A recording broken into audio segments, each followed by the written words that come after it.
সবাই ডলি বলেই ডাকে। মনি বলেও ডাকে? না, মনি শুধু আমার ভালোবাসার মানুষ ডাকে। আচ্ছা ঠিক আছে।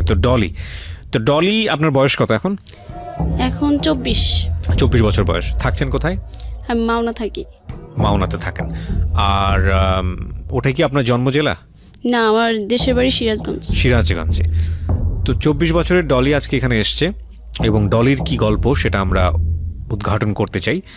আমি কিছুটা জানি এবং আমার কাছে মনে হয়েছে যে এটা একটা বার্নিং ইস্যু হতে পারে রিসেন্টলি, রাইট নাও। কারণ ফেসবুকে আমরা এরকম ঘটনা অনেক দেখি, হরহামেশাই দেখি। এটা নতুন কিছু না, তবে আবারও একবার নতুন করে মনে করিয়ে দেওয়া দরকার। খুব ইম্পর্টেন্ট একটা গল্প। এবং ডলি, আপনি যেহেতু পরিণত বয়স্ক এবং আপনার যে গল্প সেই জায়গাটা থেকে আপনার ফেস বা আপনার চেহারা সামাজিক যোগাযোগ মাধ্যমে যদি আমরা দেখাই, অনেকেই সেটা নিয়ে বিরূপ মন্তব্য করতে পারে, আপনার জীবনে বিরূপ প্রতিক্রিয়া পড়তে পারে। এটা জেনেও কি আপনি রাজি আছেন যে আপনার ছবি বা আপনার ভিডিও ফেসবুকে বা ইউটিউবে গণযোগাযোগ মাধ্যমে? হ্যাঁ, আমাকে আমার রবিউল ছাড়া অন্য কোনো খারাপ বললে আমার সমস্যা হয় না। মানে আপনার এতে কোনো আপত্তি নাই? না, আমার কোনো আপত্তি নাই। আচ্ছা, তার মানে আপনি সজ্ঞানে স্বেচ্ছায় অনুমতি দিচ্ছেন। ঠিক আছে, ও যেহেতু অনুমতি দিয়েছে, this is a very sensitive episode. প্রিয় শ্রোতা, ও একটা ব্যক্তির নাম নিয়েছে, কেন নিয়েছে আমরা টাচ পেলাম, আমরা শেষ পর্যন্ত গেলে হয়তো বা জানবো। কোনো কিছু গেস করবেন না, কারণ আমি সবসময় বলি যে একটা বাঁকে এসে অনুমান করার কোনো উপায় নেই আরেকটা বাকি কি ঘটছে। তো ও অনুমতি যেহেতু দিয়েছে, আমরা ফেসবুকে আমার ইউটিউব চ্যানেলে ওনার ছবি এবং ভিডিও পাবলিশ করব। ওকে, শুরু করি আমরা ডলি, একেবারে ছোটবেলা যেখান থেকে আপনার শুরু করার আছে। আমরা 3 বোন 1 ভাই। আমি সবার ছোট, খুব আদরের আর অনেক দুষ্ট। আপনার কাঁদতে ইচ্ছে করলে আপনি কাঁদবেন, কোনো সমস্যা নাই, লুকানোর কিছু নাই। আমি সবসময় মানুষকে বলি যারা এখানে গল্প বলতে আসেন, 2 থেকে 2.5 ঘন্টার সময় পাওয়া যায় আপনাদের সাথে। আপনার যা করতে ইচ্ছে করে, মনটাকে হালকা করার জন্য যা বলতে ইচ্ছে করে আমাকে বলেন। যখন আপনাকে চেয়ার দিব, তার মানে ইস ইওর চেয়ার, আপনি বলতে পারেন, কোনো সমস্যা নেই। আমার বাবা 2007 সালে মারা যায়। তারপরে তখন আপনার বয়স কত? তখন আমার বয়স 8-9 বছর হবে। আচ্ছা, তখন আমার বড় বোনের বিয়ে হয়ে যায়। এইটাই কি আপনার জীবনের প্রথম দিককার মেমোরি, নাকি তারও আগেও কোনো ঘটনা আছে যেগুলো বলার মতো? এখান থেকে। আচ্ছা, কিভাবে মারা গেল বাবা? আমার বাবা অনেক টাকা ঋণ করছিল। আচ্ছা, তারপরে উনি মানে এই ঋণের চিন্তায় স্ট্রোক করে মারা যায় হঠাৎ করে। কয় ভাই বোন ছিলেন আপনারা? আমরা 3 বোন 1 ভাই। বড় বোনের শুধু বিয়ে দিয়েছিল। আচ্ছা, আর আমরা 2 বোন আর আমার ভাই ছিল। আচ্ছা, ভাইও বিয়ে করছিল। আপনার বাবা কি করতো? আমার বাবা ব্যবসা করতো। কিসের ব্যবসা? গরুর ব্যবসা। গরুর ব্যবসা করতো। তো ওই জায়গাটা থেকে বাবা ঋণ করে স্ট্রোক করে মারা যায়। আচ্ছা, তারপর কি হলো? তারপরে অভাব আসে, ভাই ভালো কাজ করে না ঠিক মতো।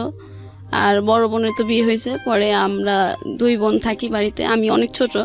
পরে আমার মেজো বোন স্কয়ারে জব নেয়। তারপরে কিছুদিন পর আমিও জব নেওয়ার জন্য চেষ্টা করি, যেভাবে হয়তো 2 বোন চাকরি করলে বাড়ির সংসারটা একটু ভালো মতো চলবে। পরে 2009-এ আমি ঢাকাতে আসি। বাড়িতে তো অনেক অভাব থাকে।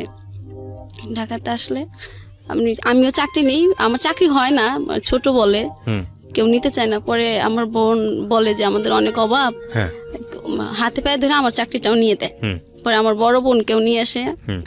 পরে আমরা 3 বোন চাকরি করি, খুব ভালোভাবে দিন কাটে তখন আমাদের।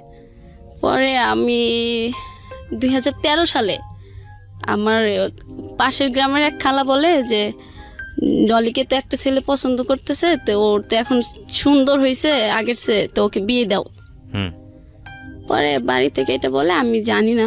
পরে বাড়িতে একদিন আমাকে নিয়ে যায়, অনেকদিন পর ছুটিতে যাই। পরে ছুটিতে গেলে ওইখান থেকে এসে আমাকে ওই দিন দেখে, মানে আমার যে শাশুড়ি হবে সে আমার চুল দেখে পছন্দ করে ফেলায়। পরে ওই দিন পাকা টাকা করে ফেলায় যে আমার ছেলে যদি বিয়ে করে এই মেয়েকে বিয়ে করবে। আচ্ছা, পরে উনি বাইরে থাকতো। পরে বাইরে থাকতে কোনোরকম কথা মতো হইতো। পরে সব কিছু ঠিকঠাক হইলো, আমি চলে আসলাম। পরে আমি বললাম না, আমি এখন বিয়ে করব না, আমি আরো কিছুদিন চাকরি করব। পরে আমার বড় আপু প্রেম করে বিয়ে করে থাকে, এর জন্য এখন আমি সিরিয়ালে থাকি। পরে আমাকে বিয়ে দিয়েবেই।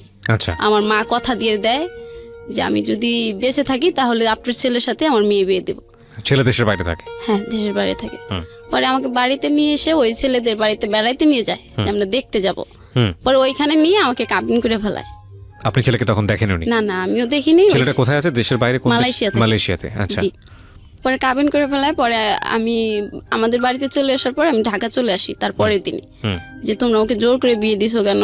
পরে আমাকে ওই মারধর করে পরে বলতেছে এই বিয়ে তোমার করতে হবে। পরে ঢাকাতে আসার পরে ওই ছেলে আমার ফোন নাম্বার নিয়ে আমার সাথে কথা বলতে চায়। আচ্ছা। পরে কথা বললে আমি ওকে বলি যে দেখেন আমাকে বিয়ে করেন না, আমি এখন বিয়ে করব না, আমি আরও অনেক দেরিতে বিয়ে করব।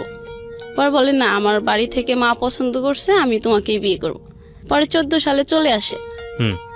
চলে আসলে পরে বিয়ে করে আমাকে নিয়ে যায়। পরে 2 মাস থাকে, থাকার পরে চলে যায়। পরে আমি বলি যে আপনি চলে গেছেন এরকম করে ফ্যামিলিতে, আমরা গরিব, ওরাও মানে ধনী ছিল, তো আমাদের বাড়ি থেকে বেশি টাকা দিতে পারে নাই, 1,20,000 টাকা দিছিল। এটা বলে আমার শাশুড়ি বলে আমার বাড়ির সাথে আমার চেহারা মেলে না, ফকিরের মতো দেখা যায়। কে বলে এটা? আমার শাশুড়ি। আচ্ছা।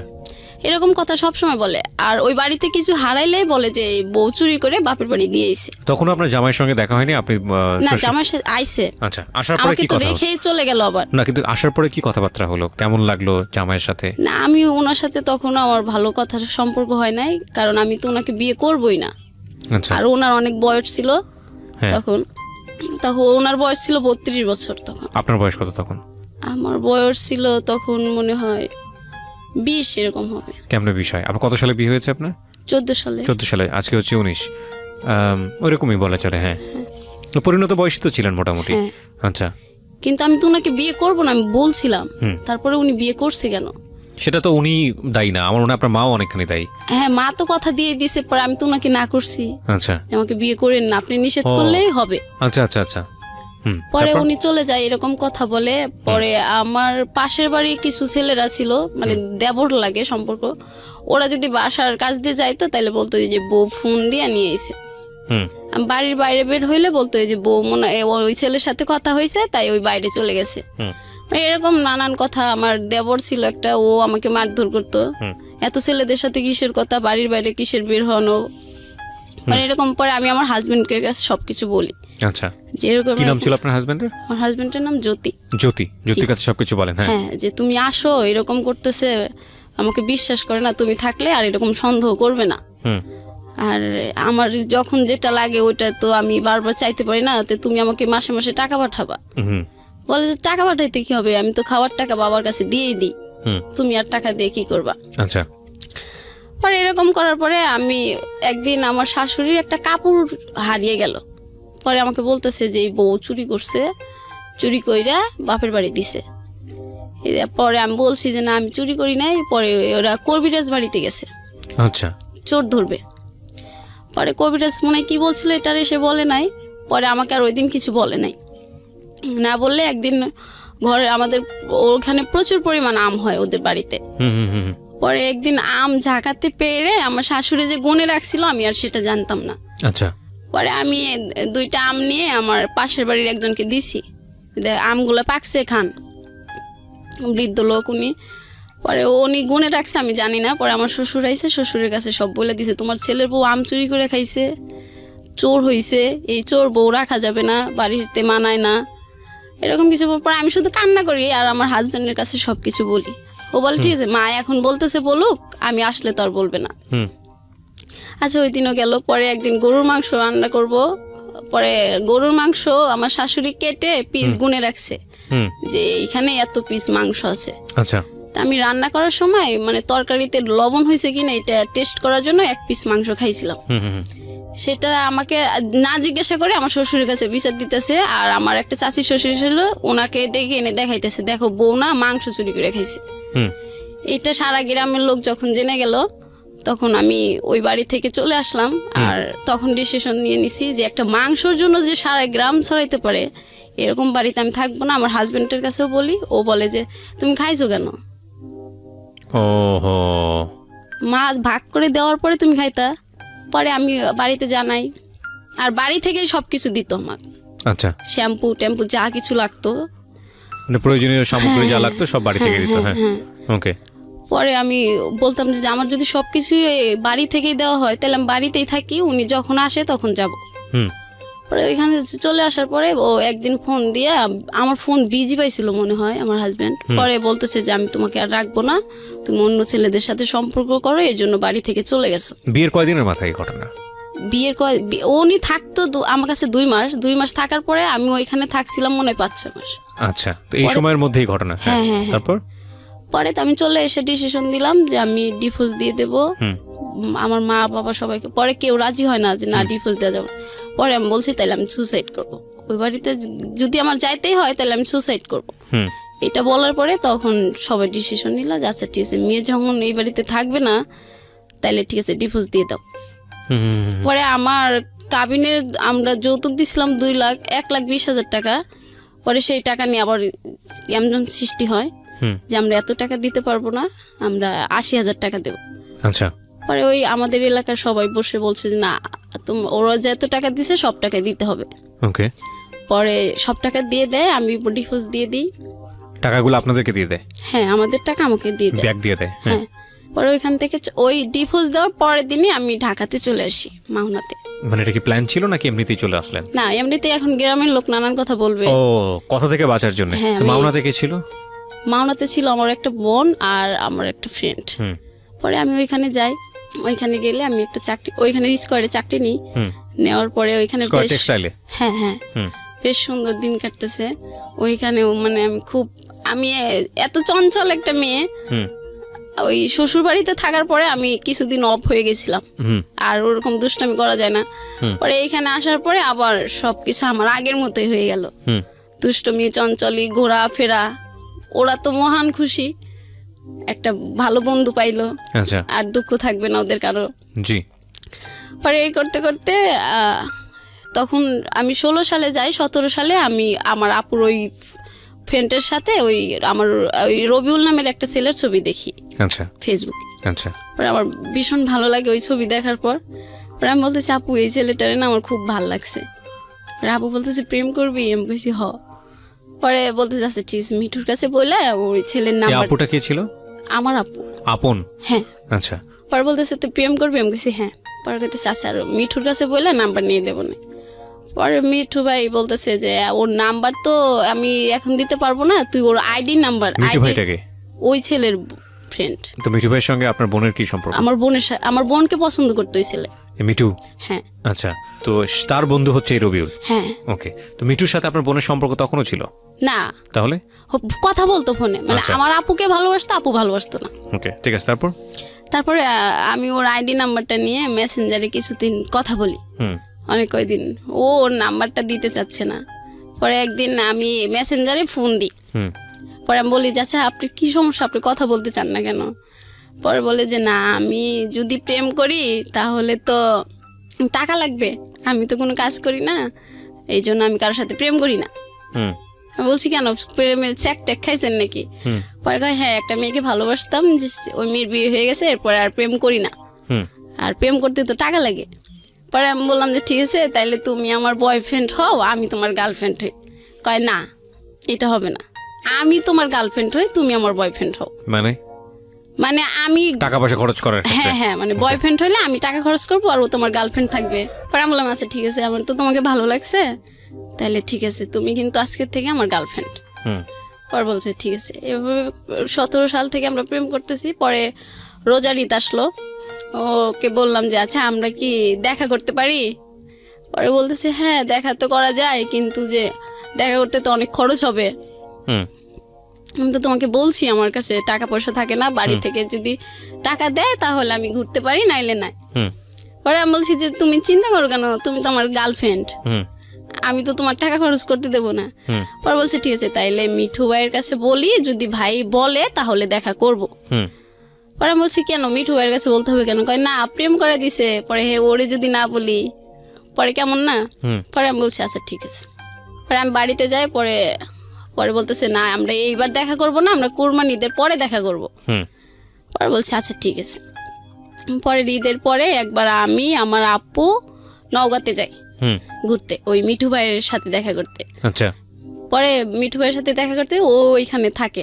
হুম পরে আমার আপু থাকে। পরে আমরা 4 জন একটা রিক্সা করে একটা পার্কে যাই। আচ্ছা। পরে ওই দিন আর কোনো কথা হয় নাই ওর সাথে, আপু ছিল, মিঠু ভাই ছিল, হুম শুধু এতটুকু কথা হয়েছে বিয়েনের কি শরীর খারাপ, এইটুকু কথা বললো। ও পরে ওর ফ্রেন্ডদের সাথে চলে গেছে, আমি আমার আপু আর মিঠু ভাই চলে আসি। হুম আমাদের গাড়িতে উঠে দিয়েছে, পরে চলে আসি। পরে আসার পর ওই দিনকে দেখার পর থেকে প্রেমটা আরো গভীর হয়ে গেল। হুম মানে ও আমাকে সামনাসামনি দেখছে, আমিও সামনাসামনি দেখছি। আচ্ছা। পরে তো মানে কন্টিনিউ কথা হচ্ছেই, ঘুম নাই, কারো খাওয়া নাই, শুধু কথা আর কথাই কথা। আমি কিন্তু ফোন দিয়ে দেখ সবসময় কথা বলি। পরে ও একদিন আমার মর্নিং ডিউটি থাকে, পরে আমার ডিউটি শেষ হয় 2টা বাজে। ও পরে মানে ফোন দিচ্ছে, আমি অফিস থেকে একটু দেরি করে আইছি, ফোন রুমে রেখে গেছিলাম, পাগল হয়ে গেছে আমার সাথে কথা বলার জন্য। ওকে ওকে ওকে। পরে আমার একটা ফ্রেন্ড ছিল, ও ধরছে, পরে বলতেছে যে আপু একটু ডলি মনির কাছে দেওয়া যাবে? বলতেছে ও তো এখনো আসে নাই, প্লিজ আপু আপনি জান আমি 8 ঘন্টা ওর সাথে কথা বলি না, আমার খুব খারাপ লাগতেছে। পরে আমার ওই ফ্রেন্ডটা আমার কাছে ফোন নিয়ে যায়, আচ্ছা, অফিসে নিয়ে যায়, যে তুই এখন আসতেছিস না, তোর রবিউল তো পাগল হয়ে গেছে তোর জন্য। পরে আমি ওইখান থেকে কথা বলতে বলতে রুমে আসি, আসার পরে আবার সে কথা বলতে বলতে আবার সকাল হয়ে যায়। আচ্ছা, আমরা কথা বলতেই থাকি। পরে কথা বলতে বলতে কথা রেখে, ও ফোন রেখে দেওয়ার পরে আমি ইউটিউবে যাই, যা দেখি একটা অপূর্ব নাটক আসছে। আচ্ছা, বড় ছেলে একটা নাটক ইউটিউবে। হ্যাঁ, খুব জনপ্রিয় নাটকটা। হ্যাঁ, অপূর্ব আমার ফেভারিট একটা নায়ক। পরে আমি ওই নাটকটা দেখার পরে বললাম, রবিউল একটা নাটক আইছে আমার অপূর্বর, তুমি নাটকটা দেখবা। পরে বলতেছে আমার কাছে তো এমবি নাই, তুমি তো জানোই আমি এমবি কিনতে পারি না। পরে বলছে আচ্ছা ঠিক আছে, আমি এমবি পাঠাই দেবো, তুমি নাটকটা দেখবা। আর এই নায়কটা যেভাবে ভালোবাসে নায়িকাটাকে, ওইভাবে আমাকে ভালোবাসবা। পরে বলতেছে আচ্ছা ঠিক আছে, তুমি এমবি পাঠায় দাও, আমি দেখবো। পরে এভাবে ভালোই চলতেছিল আমাদের। আমি তো মহা খুশি, অনেকদিন পর ভালোবাসার একটা পছন্দের মানুষ পাইছি। মানে আমার মতো খুশি আর রুমে কেউ থাকে না, সব সময় রুমে লোকজনকে ডিস্টার্ব, ফোনে কথা বলি।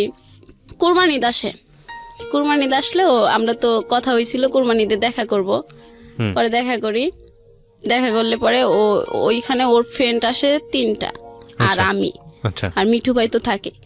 পরে বলছে যে ঠিক আছে আমরা দেখা করব, দুপুরে লাঞ্চ করাবে তুমি একটা রেস্টুরেন্টে। পরে আমি বলছি আচ্ছা ঠিক আছে।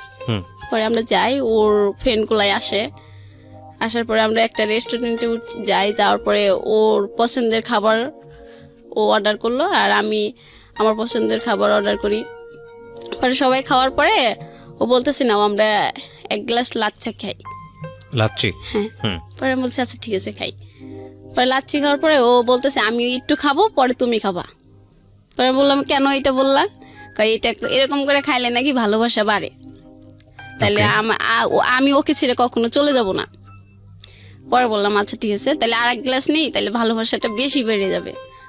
পরে বলতেছে আচ্ছা ঠিক আছে। পরে ওইখান থেকে খাওয়াটার পর ওর ফ্রেন্ডগুলো বগুড়া মহস্থান করে যায় ওইখানে ঘুরতে। পরে আমি আর ও আর ওকে একটা হোটেলে নিয়ে যায়। পরে ওইখানে একটা রুম ঠিক করে দেয়, ওইটাও আমার টাকায়। আমি মিঠু ভাইয়ের কাছে টাকা দিই যে ভাইয়ার ওদের টাকাটা দেন। পরে ওইখানে দিই, পরে ওরা আবার ঘুরবে, ওদের তো খরচ আছে, আর ওরা তো ওদের কাজে আসে নাই। পরে ওইখানে আসলে পরে আবার ওদেরকে রবিউল বলতেছে যে তাহলে আর এক টাকা দাও, আমি ওদেরকে দিয়ে দিই, ওরা ঘুরবে। আচ্ছা। পরে ঘুরতে আমি বললাম আচ্ছা ঠিক আছে তা দিয়ে দাও। পরে দিয়ে দিল, ওরা চলে গেল, আমি আর রবিউল। পরে রবিউল বলতেছে যে আজকে কিন্তু সারা রাত আমরা এই জায়গায় থাকবো। পরে আমি বলছিলাম সারা রাত থাকবো, তুমি তো এই কথা বলো না, বাড়িতে তো আমি বলে আসলাম চুরি করে আইছি। পরে বলতেছে যে আচ্ছা তুমি ফোন টোন অফ করে রাখো, তাইলেই হবে। আচ্ছা, ও কি জানতো আপনার পাস্টটা, যে আপনার একটা বিয়ে হয়েছিল? হ্যাঁ, ও তো মিঠু ভাই বলছিল। মিঠু ওর তো ফ্রেন্ড ছিল, ও বলে দিয়েছিল সবকিছু। আচ্ছা, আমি বলি নাই, আমি পরে আমাকে কখনো জিজ্ঞাসা করেনি যে? না আমাকে জিজ্ঞাসা করেনি তখন পর্যন্ত? না। আচ্ছা, তারপর ও পরে ওই সময় জিজ্ঞেসছিল কি ব্যাপার, তো আমাকে পছন্দ হচ্ছে না তোমার? পরে আমি বলছি হ্যাঁ হয়েছে তো। পরে বলতেছে তাইলে আমার কাছে আসো না কেন? আমি তো তোমার কাছেই একটা রুমের ভিতর আছি। পরে বলতেছে তো আমার সাথে তুমি থাকবা। পরে ও এটা বলতেছে নাইলে নাকি আমি ওকে ভালোবাসি না, অনেক কথা বলতেছে। পরে আমি বললাম আচ্ছা ঠিক আছে তুমি। আমি ঠিক বুঝিনি, মানে কিসের শর্ত দিয়েছো? আমি ওর সাথে না থাকলে আমি নাকি ওকে ভালোবাসি না। মানে ও আপনাকে বলছে নাইট স্টে করার জন্য ওর সঙ্গে? হ্যাঁ, তারপর? পরে আমি রাজি হইলাম। পরে আমরা ওইখানে থাকলাম দুজন। ওই দিন সারা রাত বৃষ্টি হয়েছিল। পরে ও বলছিল যে এই বৃষ্টি সাক্ষী আমাদের ভালোবাসার। পরে আমি বলছি যে এগুলো তোর সবই মনে থাকবে তোমার? পরে বলতেছে হ্যাঁ সবই মনে থাকবে আমার। পরে থাকার পরে পরে আমি বলতেছি আমার কিন্তু আগে বিয়ে হয়েছিল। ও বলছে ভাই মজা করো না তো, এখন ঘুমিয়ে পড়ো। পরে এটা বলার পরে আমি আর একবার বলি নেই, যেটা কিন্তু সত্যি।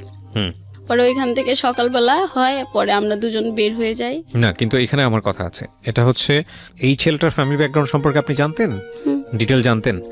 আপনি যে রাতের বেলা স্টে করার যে ডিসিশনটা নিলেন, এটা তো সম্ভবত কোনো একটা হোটেলে, রাইট? আচ্ছা, তো এরকম একটা জায়গায় আপনি তার সাথে স্টে করার ডিসিশন নিচ্ছেন, এটা তো ভালোবাসেন তাকে, ঠিক আছে, বাট নিজের জায়গাটা থেকে কোনো ধরনের কোনো কনফিউশন অ্যারাইজ করেনি কখনো? কোনো ভয় তৈরি হয়নি? বা আপনি যে কাজটা করতে যাচ্ছেন এটা তো অনৈতিক কাজ, এরকম কখনো মনে হয়নি ওই সময়টা? হয়েছে, কিন্তু ও আমাকে বলছে যে এটা যদি না করি তাইলে ও মনে করবে যে ওকে আমি ভালোবাসি না। আচ্ছা, তো যে কারণে আপনাকে এই প্রুফটা দিতে হবে। তার আগে মিঠু ওকে বলেছিল যে আপনি বিবাহিত, এবং সে বিবাহিত ব্যাপারটা আপনি ওকে যখন বললেন, তারপরে সে বললো যে ফান করো না, মজা করো না, ঘুমিয়ে যাও। তার মানে আপনাদের মধ্যে এই ধরনের অনৈতিক সম্পর্ক হবার পরে ডিসকাশন এগুলো। তারপর কি হলো? তারপর সকাল হইলো, পরে আমরা দুজন ফ্রেশ হলাম, হয়ে পরে আমরা ওইখানে একটা পার্ক আছে, সকালবেলা সবাই যায় ওইখানে। আর ওইখানে যায় সবাই আবার ফোন দিয়ে আবার আমরা ওর 4টা ফ্রেন্ড আবার এক হইলো। হওয়ার পরে আমরা সকালে নাস্তা করলাম। নাস্তা করার পর পরে আমি বললাম ঠিক আছে, তাহলে এখন আমি আবার এইখান থেকে ঢাকা ব্যাক করব, বাড়িতে তো যাওয়া যাবে না। হ্যাঁ, বাড়িতে তো যাওয়া যাবে না, তাই আমি ঢাকাতে যাই। পরে বলছে আচ্ছা ঠিক আছে, তুমি ঢাকাতেই যাও। পরে আমাকে একটা গাড়িতে উঠাই দিল, পরে আমি ঢাকাতে চলে আসি। পরে ওকে আবার টাকা দিয়ে আসি, ও বাড়িতে যাবে, আমি টাকা না দিলে তো যেতে পারবো। মানে বাড়িতে যাওয়ার পর্যন্ত টাকা ছিল না এই ছেলের কাছে? টাকা ছিল কি না, ছিলই না মনে হয়। তো আপনি ওকে কি থেকে ভালোবেসেছিলেন? শুধু একটা ছবি দেখেই? আর ওর অনেক ভালো মনে হইতো আমার কাছে। কেন মনে হতো? কেন হইতো, ও সবসময় আমি যদি কিছু মিথ্যে কথা বলি ও সব বলতো পচা কথা বলতে হয় না, পচা কথা বললে আমাদের ভালোবাসাটা মনে হয় শেষ হয়ে যাবে। মানে অদ্ভুত বিষয়, একটা ছেলের আপনি ছবি দেখলেন, তাকে পছন্দ করলেন, তার সাথে আপনি ফার্স্ট মিটে আপনি ধরনের একটা সম্পর্ক করে ফেললেন। না, আমাদের তো আগে দেখা হয়েছিল। আচ্ছা, দেখা হয়েছিল, তার মানে এটা প্ল্যান ছিল একদম পুরোপুরি যে আপনি বগুড়াতে যাচ্ছেন ওর সঙ্গে দেখা করার ওর জন্য? সঙ্গে দেখা করতে যাচ্ছি। হ্যাঁ। বগুড়াতে কেন গেলেন দেখা করতে? ও তো এইখানে আসতে পারবে না। ওর বাড়ি ছিল কোথায়? ওর বাড়ি নওগাঁ। তো নওগাঁ থেকে ও বগুড়াতে আসতো? হ্যাঁ। আর আপনি সিরাজগঞ্জ থেকে? বগুড়াতে যাইতাম। মানে দুজনের জন্য একটা মিডল পয়েন্ট বেছে নিয়েছেন। হ্যাঁ হ্যাঁ। গিয়ে আপনারা কোন একটা হোটেলে থাকতেন। হ্যাঁ। ওকে, তারপর কি হলো? আপনি বাসে যাওয়ার ভাড়া দিয়ে দিলেন? হ্যাঁ, তারপর? হ্যাঁ, পরে ওরা বাসায় চলে গেল, পরে আমি ঢাকাতে আসলাম। পরে আমার আপু তো একটু রাগী, আপু বুঝতে পারছে যে আমি ওর সাথেই ছিলাম। পরে আপু আমার সাথে আর কথা বললো না। কথা না বলে আমার ফ্রেন্ড পরে বলতেছে যে তুই কালকে সারা রাত ফোন বন্ধ করে রাখছিলি, সবাই তো খুব টেনশন করছে, তুই সকালবেলা ঘুম থেকে উঠে চলে গেছিস। মানে বলছে আমার দোষ নাই রে, ও না আমাকে ফোন বন্ধ করতে কইছিল, এই জন্য ফোন। মানে হে যা বলতো আপনি মোটামুটি চোখ বন্ধ করে সেগুলি করতেন? তারপরে বলতেছে যে এখন আর কথা বলিস না, তাইলে কিন্তু তোরে মারবে। কে মারবে? আমার বোন। আচ্ছা। তারপর আচ্ছা ঠিক আছে, কথা বলবো না। পরে বলতেছে ঘুমিয়ে পড়, রাত্রে তো ডিউটি আছে। হ্যাঁ, তো বড় বোনই বলছে প্রেম করার জন্য, আবার বড় বোনই গায়ে হাত তুলতেছে, আমি ঠিক বুঝলাম না। বড় বোন তো জানে না যে আমার সাথে দেখা করে রাত্রে থাকবে। বড় বোনকে ওটা ফান করে বলেছিল? ফান করে বলছিল কিনা তা জানি না, তবে আমি তো সবসময় বলতাম যে আপু একটা সুন্দর ছেলে হইলাম প্রেম করবো। মানে আমার কাছে যেটা মনে হচ্ছে one kind of mysterious thing, because বড় বোন ইন্সপায়ার করতেছে সম্পর্ক করার জন্য, আবার সে যদি বাইরে নাইট স্টে করে তখন বড় বোন আবার গায়ে হাত তুলবে, মানে অদ্ভুত রকমের ব্যাপার স্যাপার। ওকে, তারপরে বললো যে রাত্রে ডিউটি আছে, তাহলে এখন ঘুমিয়ে পর ফ্রেশ হয়ে। পরে আমি আবার বললাম আচ্ছা ঠিক আছে, ঘুমাই, আপুর কাছে যাই একবার। বড় আপুর কাছে? মানে এটা আপনাকে কে বলছে ঘুমিয়ে পড়ার কথা? আমার ফ্রেন্ড বলতেছে। ফ্রেন্ডের সঙ্গে থাকতেন আপনি? ও একই জায়গায় চাকরি করতেন? আমরা এক রুমে 6 জন থাকি, আমরা রুমমেট। ও 6 জন থেকে আপনারা গার্মেন্টসে কাজটা করতেন? হ্যাঁ হ্যাঁ। মানে সবাই একসাথে? প্রত্যেকটা রুমে 6-7 জন করে থাকে, সবাই একই গার্মেন্টসে কাজ করতেন? হ্যাঁ হ্যাঁ হ্যাঁ। আচ্ছা, ঠিক আছে, তারপর? পরে আমি বলতেছি না, আপু মন খারাপ থাকলে আমার ভালো লাগে না, যাই। তারপরে আমি আপুর কাছে যাই, পরে আপু ভাত রান্না করে মনে হয়। পরে আমারে বলতেছে তুই যদি আমার শরীরে টাচ করিস আমি কিন্তু পাতিল মাতিল সব ফালাই দেবো। পরে আমি বলতেছি আপু আচ্ছা আর কোথাও যাবো, কিন্তু ফোন অফ করবো না, যাও, তোমাদের আর টেনশন দেবো না। পরে কইতেছে এবারের মতোই শেষ তো? পরে বললাম হ্যাঁ এবারের মতোই শেষ। পরে বলতেছে আচ্ছা তাহলে যা, খাবার খায় ঘুমিয়ে পড়। পরে আপু যখন ক্ষমা করে দিল তাইলে তো আমি আরো খুশি। পরে রুমে আসলাম, রুমে এসে ঘুমাইলাম না, রবিউলের সাথে আবার কথা বললাম। পরে ও বলতেছে কেউ কিছু বলছে? বলছে যে হ্যাঁ আপু একটু রাগ করছিল, এখন আপুর রাগটা কমছে। পরে বলতেছে ঠিক আছে তাইলে তুমি এখন ঘুমাও, তোমার তো রাত্রে অফিস আছে, আমিও ঘুমিয়ে পড়বো। পরে বললাম আচ্ছা ঠিক আছে তাইলে ঘুমাও।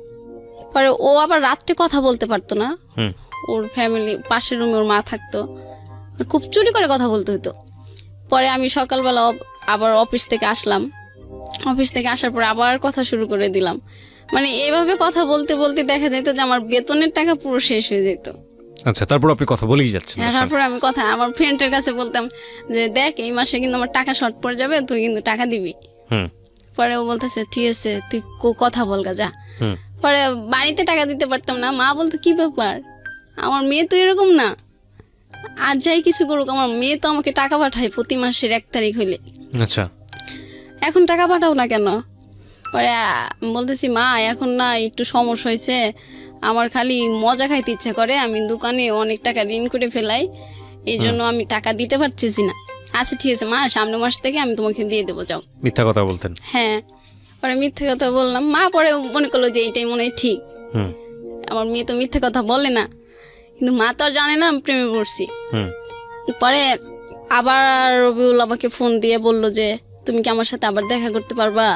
পরে বলছি যে এখন সেদিনকে তোমার সাথে দেখা করে আসলাম, আবার এখন যাব, আমার কাছে তো এখন আর স্যালারি তো হয়ে গেছে, 1 তারিখে হবে, হুম আর কিছুদিন পরে দেখা করি, তাহলে হাতে বেশি টাকা হবে, তখন দেখা করে আসবো, আর তোমার পছন্দের খাবারগুলো কিনে নিয়ে যেতে পারবো। হুম পরে বলতেছে না আমার পছন্দের খাবার কিনতে হবে না, তুমি আসলে। পরে আমি বলছি না তুমি ওই দিনকে আমাকে বলছো তোমার কালো আঙ্গুর পছন্দ, আমি এবার গেলে পরে অনেকগুলো আঙ্গুর কিনে দিয়ে আসবো, তুমি বাড়িতে নিয়ে খাবা। হুম পরে বলতেছে তুমি আসবা কি আসবা না, আমি তোমার কাছে আঙ্গুর চাইছি? পরে আমি বলছি আচ্ছা ঠিক আছে আসবো। পরে বলতেছে তোমার অমুক দিন এই টাইমে চলে আসতে হবে। মানে তখন কমেন্ট করছে আসলে? হ্যাঁ। পরে আমি বললাম যে আচ্ছা ঠিক আছে। পরে আমি আমাদের এলাকায় যাই, যাওয়ার পরে আমার এক কাকি থাকে, ওর কাছ থেকে আমি লাভের উপর টাকা নিই। মানে সুদে টাকা নেন? হ্যাঁ হ্যাঁ, সুদে টাকা। সুদে টাকা নেন বয়ফ্রেন্ডের সঙ্গে দেখা করার হ্যাঁ, জন্য? আমার তো তখন স্যালারি তো এই 30 তারিখ 31 তারিখে হবে। জীবনে কত স্টোরি যে আমাকে শুনতে হবে। ওকে ফাইন, বলেন তারপর। পরে আমি তো চাচিরে বলি যে চাচি আমার তো টাকার দরকার। পরে বলতেছি টাকা দিয়ে তুই কি করবি, তোর তো কদিন পর বেতন হবেই। হুম পরে বলতেছি না বেতনের এবার ব্যাংকে কি যেন হয়েছে মনে হয় নেটের সমস্যা হবে। হুম কয় কি জানি আমার ছেলে তো উঠায় ব্যাংকে, তো কোনো নেটের সমস্যা হয় না, তোর খালি সমস্যা হয়। হুম পরে আমি বললাম তুমি দিবা 6,000 টাকা? পরে বলতেছে যা নিয়ে যা। আপনার স্যালারি কত ছিল ওই সময়? আমি যখন রবিউলের সাথে সম্পর্ক করতাম যে সময় তখন, আপনি ঋণ নিতেছেন? হ্যাঁ হ্যাঁ, তখন আমার স্যালারি ছিল 7,000 টাকা। তো আপনি 6,000 টাকা ঋণ নিলেন? 6,000 টাকা নিলাম, মাসে 1 তারিখ হইলে আবার 6,000 টাকা লাভ দিতে হবে, আবার ওই 600 টাকা লাভ দিতে হবে, আর 6,000 টাকা ফেরত দিতে হবে। আপনার চিন্তাও হয়নি যে মাস কিভাবে না, চলবে? আমি তো খুব খুশি রবিউলের সাথে দেখা হবে। ও যে খুশি খুশি মন নিয়ে বলছে না, এটা আপনাদের একটু দেখা উচিত ওকে। যে তারপর পরে আমি টাকা নিয়ে ওইখান থেকে আবার আমার ভাইয়ের মেয়ের সাথে দেখা হয়। পরে বলতেছে তুমি বাড়িতে না যে এখানে কি করতেছো, যারাও দাদির কাছে গোয়া দি তুমি বাড়িতে আইসো। আমি বলতেছি ও কি তোমাকে আমি টাকা দেবো, কিন্তু মার কাছে বললো না আমি বাড়িতে আইসি। হুম পরে কইতেছে তাহলে বাড়িতে আসো। পরে আমি বাড়িতে যাই, শুধু 1 গ্লাস পানি খাই আবার চলে আসি, যে মা আসলে তো আমাকে আর যেতে দেবে না, হুম মা না আসার আগে আমার পলাইতে হবে। হুম মা নানির বাড়ি ছিল, পরে আমি ওইখান থেকে টাকা 6,000 নিয়ে চলে আসি, আচ্ছা আবার সিরাজগঞ্জ আসি ওইখান থেকে বগুড়াতে যাওয়ার জন্য। আচ্ছা পরে ওর জন্য অনেক কিছু কিনি, আপেল কিনি, কালো আঙ্গুরগুলো কিনি, তারপর কমলা থাকে। পরে ও সিগারেট খাইতো না, সেন্টার ফুড খাইতো, আমি ওগুলা কিনে নিই অনেকগুলো। হুম পরে ও টক খাইতে পছন্দ করে, আমি ওই যে বার্মির আচারগুলো থাকে ওগুলা অনেকগুলো কিনে নিই, হুম কিনে নিয়ে যাই। ওটা আমি সিরাজগঞ্জ থেকেই কিনি, কারণ ওর সামনে গেলে যদি না কিনতে দেয়, আচ্ছা এই জন্য আমি ওইখান থেকে কিনে নিয়ে যাই। পরে ও আমার জন্য ওইখানে দাঁড়া থাকে, আবার সেই মিঠু ভাইকে নিয়ে আসে। পরে আর বলতেছে যে চলো আমরা আজকে 3 জন একসাথে ঘুরবো একটা রিস্কায়। হুম পরে আমি বললাম আচ্ছা ঠিক আছে চলো। পরে এগুলা দেখে মিঠু ভাই বলতেছে তুই কি প্রেমে পড়ছোস না কি করছোস? আমি কই কেন? কই তুই তো দেখতেছোস এখন সব কিছু ওকে দিয়ে দিবি। আর আমি বলছি না, ওকে সব কিছু চাই নাকি যে ওকে সব কিছু দিয়ে দেবো? পরে কইতেছে আচ্ছা দে, এগুলা আমি নিয়ে ঘুরি আর খাই, তুই ওর সাথে প্রেম কর। পরে আমি বলছি ঠিক আছে তাহলে আপনি যান। পরে একটা রিস্কায় আমরা দুজন যাই, আবার ওই হোটেলটার কাছেই যাই। পরে আমি বলতেছি কি ব্যাপার, এইটা তো সেই আগের বাড়াইছিলাম, এইটা না? কয় হ্যাঁ এইটাই। টাকা দাও তো 1500। পরে আমি বলছি টাকা কি করবা? কয় দাও, তুমি এখানে দাঁড়া থাকো, 1 লিটারের একটা পানির বোতল নাও। পরে আমি ওকে টাকা দিই, ও দাদারে ফোন দেয়, কি বলে তা তো আমি জানি না, মানে জিজ্ঞাসা করছিল যে এখানে কেমনে কি বলবো আমি। হোটেল আলাক। পরে ও রুম টুম ঠিক করে আমাকে বলতেছে আচ্ছা ঠিক আছে আসো। পরে আমি কই কই আমার উপরে একটা ফ্রেন্ড আছে, ও তোমাকে দেখবে। পরে আমি বলছি তুমি তো সবসময় বলো, ও আমাকে সবসময় বলতো আমি নাকি কাক পাখি, আমি কালো তো এই জন্য। পরে আমি বলছি তুমি সবসময় আমাকে কাক পাখি বলো, এটা বলে দাও যে আমার কাক পাখি আইছে। পরে না কয় তুমি তো এখন একটু কোকিলের মতো সুন্দর হইতেছো, এই জন্য দেখতে চাইছে। পরে আমি যাই, গেলে পরে ওর ফ্রেন্ড দেখি ওই রুম, ফ্রেন্ড না ওইখানকারই একটা লোক বিছনা টিছনা ঠিক করে দেয় ওইখানে। ওই পরে বলতেছে আমার ফ্রেন্ডকে 200 টাকা দিয়ে দাও তো। আমি কই কেন? পরে কইতেছে যে ও কিছু কিনে নিয়ে আসুক খাবার টাবার। পরে আমি বলছি আচ্ছা ঠিক আছে। আসলে ওইটা খাবার কেনার না, মানে ওই ছেলেটা ওই বিছনা ঠিক করে দিছে, এর জন্য ওনাকে দিতে হবে। আমি তখন বুঝতে পারলাম, ও যখন পরে আর ফ্রেন্ড খাবার নিয়ে আসলো না তখন বুঝতে পারি। পরে ও বলতেছে যে আসো এখন আজকে আমরা সারা রাত থাকবো। আমি বলছি না, তুমি তো আমাকে এটা বলো নাই, তুমি আমাকে মিথ্যে কথা বলে নিয়ে এসো কেন? আমি তোমাকে ভালোবাসি বেশি, যে যখন যেটা বলো বিশ্বাস করি এর জন্য। কহে না তুমি বিশ্বাস করো সেটা তো আমি জানি। আচ্ছা ঠিক আছে আজকে সারা রাত থাকতে হবে না, আমরা আজকে 2 ঘন্টা থাকলেই হবে। ওরা বলছে তুমি অসুস্থ, তারপরে দেখা করতে চাইছো, আমি এর জন্য আইছি, তুমি অসুস্থ দেখতে আইছি। বলতেছে না ওইটা আমি মিথ্যে কথা বলছি, আমার অসুখ না। পরে আমি বলছি আচ্ছা ঠিক আছে আজকের থাকাই কিন্তু তোমার সাথে আমার শেষ থাকা। পরে বলতেছে তুমি এই কথা বললে কেন? পরে ও এমন অভিনয় করতেছে, মানে ও আমাকে এত ভালোবাসে যা আমি, মানে আমাকে আমার ফ্যামিলির কেউ এত ভালোবাসে না। পরে আমার স্কার্ফে পিন ছিল, ওইটা দিয়ে ও হাত কাটতে শুরু করতেছে যে তুমি যদি আমার সাথে না থাকো তাইলে কিন্তু আমি দেখো তোমার সামনে কি করি।